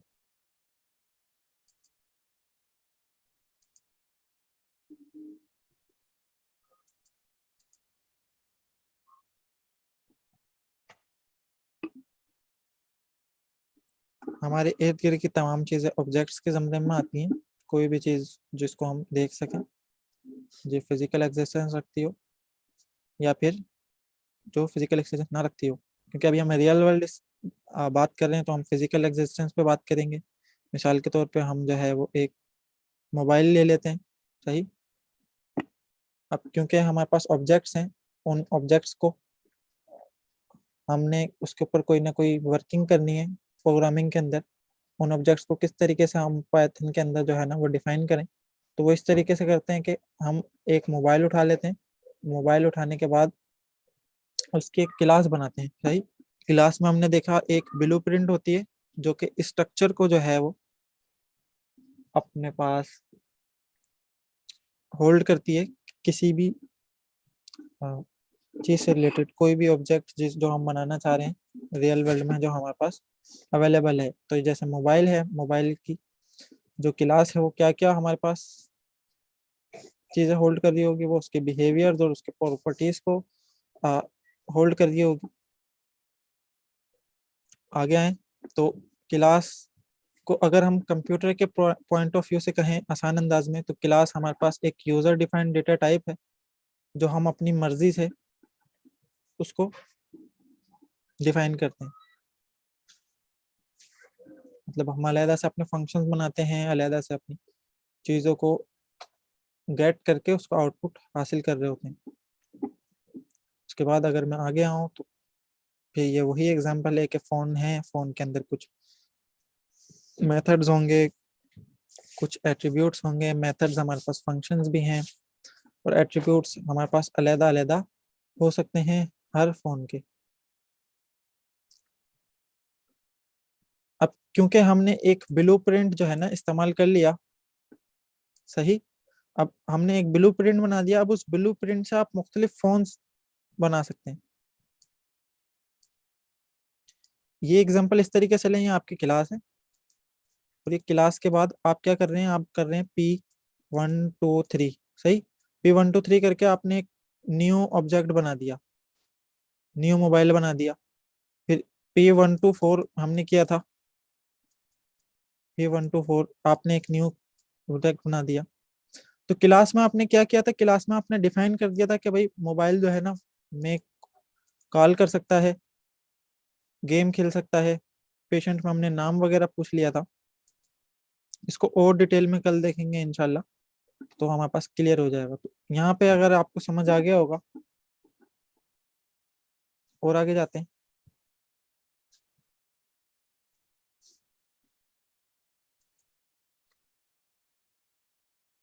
तो ये हमारे पास वही एग्जांपल है।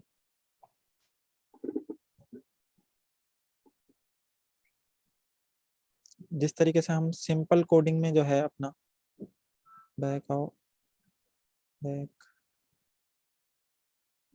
A = 10, B = 20, C = 30 इस्तेमाल करते हैं, इसी तरीके से क्लासेस के अंदर हम ए अपना मुख्तलिफ ऑब्जेक्ट्स को क्रिएट करते हैं। वो ऑब्जेक्ट्स हमारे पास इस तरीके से असरअंदाज होते हैं। मिसाल के तौर पे एक एप्पल के नाम से ऑब्जेक्ट बना दिया, एक मोटरोला के नाम से, एक सैमसंग के नाम से। फिर हमने ये भी देख लिया कि भाई क्लास जो है वो इस तरीके से हमारे पास डिफाइन होगी, उसका नाम होगा, नाम होने के बाद उसके अंदर हम कोई ना कोई चीज़ डिफाइन करेंगे और फिर उसको हम कॉल कर सकते हैं। मतलब फोन डॉट मैं कॉल करूंगा मैं, तो हमारे पास मेकिंग फोन कॉल लिखा हुआ आ जाएगा, हमारे पास मेकिंग फोन कॉल का फंक्शन रन हो जाएगा। अब यहाँ पे मैंने एक चीज़ इस्तेमाल नहीं की, मैंने इस्तेमाल नहीं किया इनिट, सही। इनिट करने के बाद यहाँ पे मैंने इनिट के अंदर चीज़ें जो है वो इस्तेमाल नहीं की। तो मैंने बताया कि इस चीज़ का हमारे पास मकसद क्या होता है। इस चीज़ का मकसद हमारे पास ये होता है कि एक स्पेस क्रिएट करो हमारे प्रोग्राम के अंदर, जो कि हम यहाँ पे वेरिएबल्स को देंगे। सही। नेम नेम मिसाल के तौर पे मैंने लिख दिया यहाँ पे।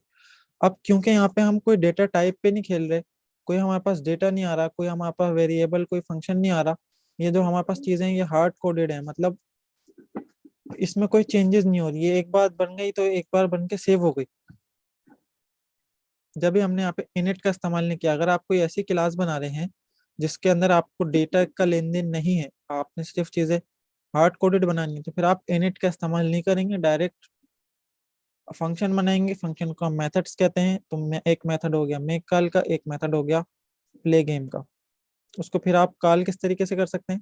फिर उसको आप कॉल इस तरीके से कर सकते हैं कि आप उस फोन कॉल को किसी वेरिएबल के अंदर इनिशियलाइज कर दें, और फिर उस वेरिएबल के अंदर से फंक्शंस को कॉल कर लें इजीली। आप ये भी कर सकते हैं कि आप फोन, यहाँ पे फोन मैंने लिख करा फोन डॉट मेक कॉल, लेकिन यहाँ पे आपके पास एरर आएगा। एरर क्यों आएगा? क्योंकि आपने कोई यूनिक नेम बनाना है। तो यहाँ पे आपने यूनिक नेम बनाया, उस यूनिक नेम के अंदर आपने क्या करा, आपने ये क्लास असाइन कर दी। जैसे आपने उस यूनिक नेम के अंदर क्लास को असाइन किया, उसके बाद आप फंक्शंस को कॉल कर रहे हैं और आपके पास उसका आउटपुट आ रहा है।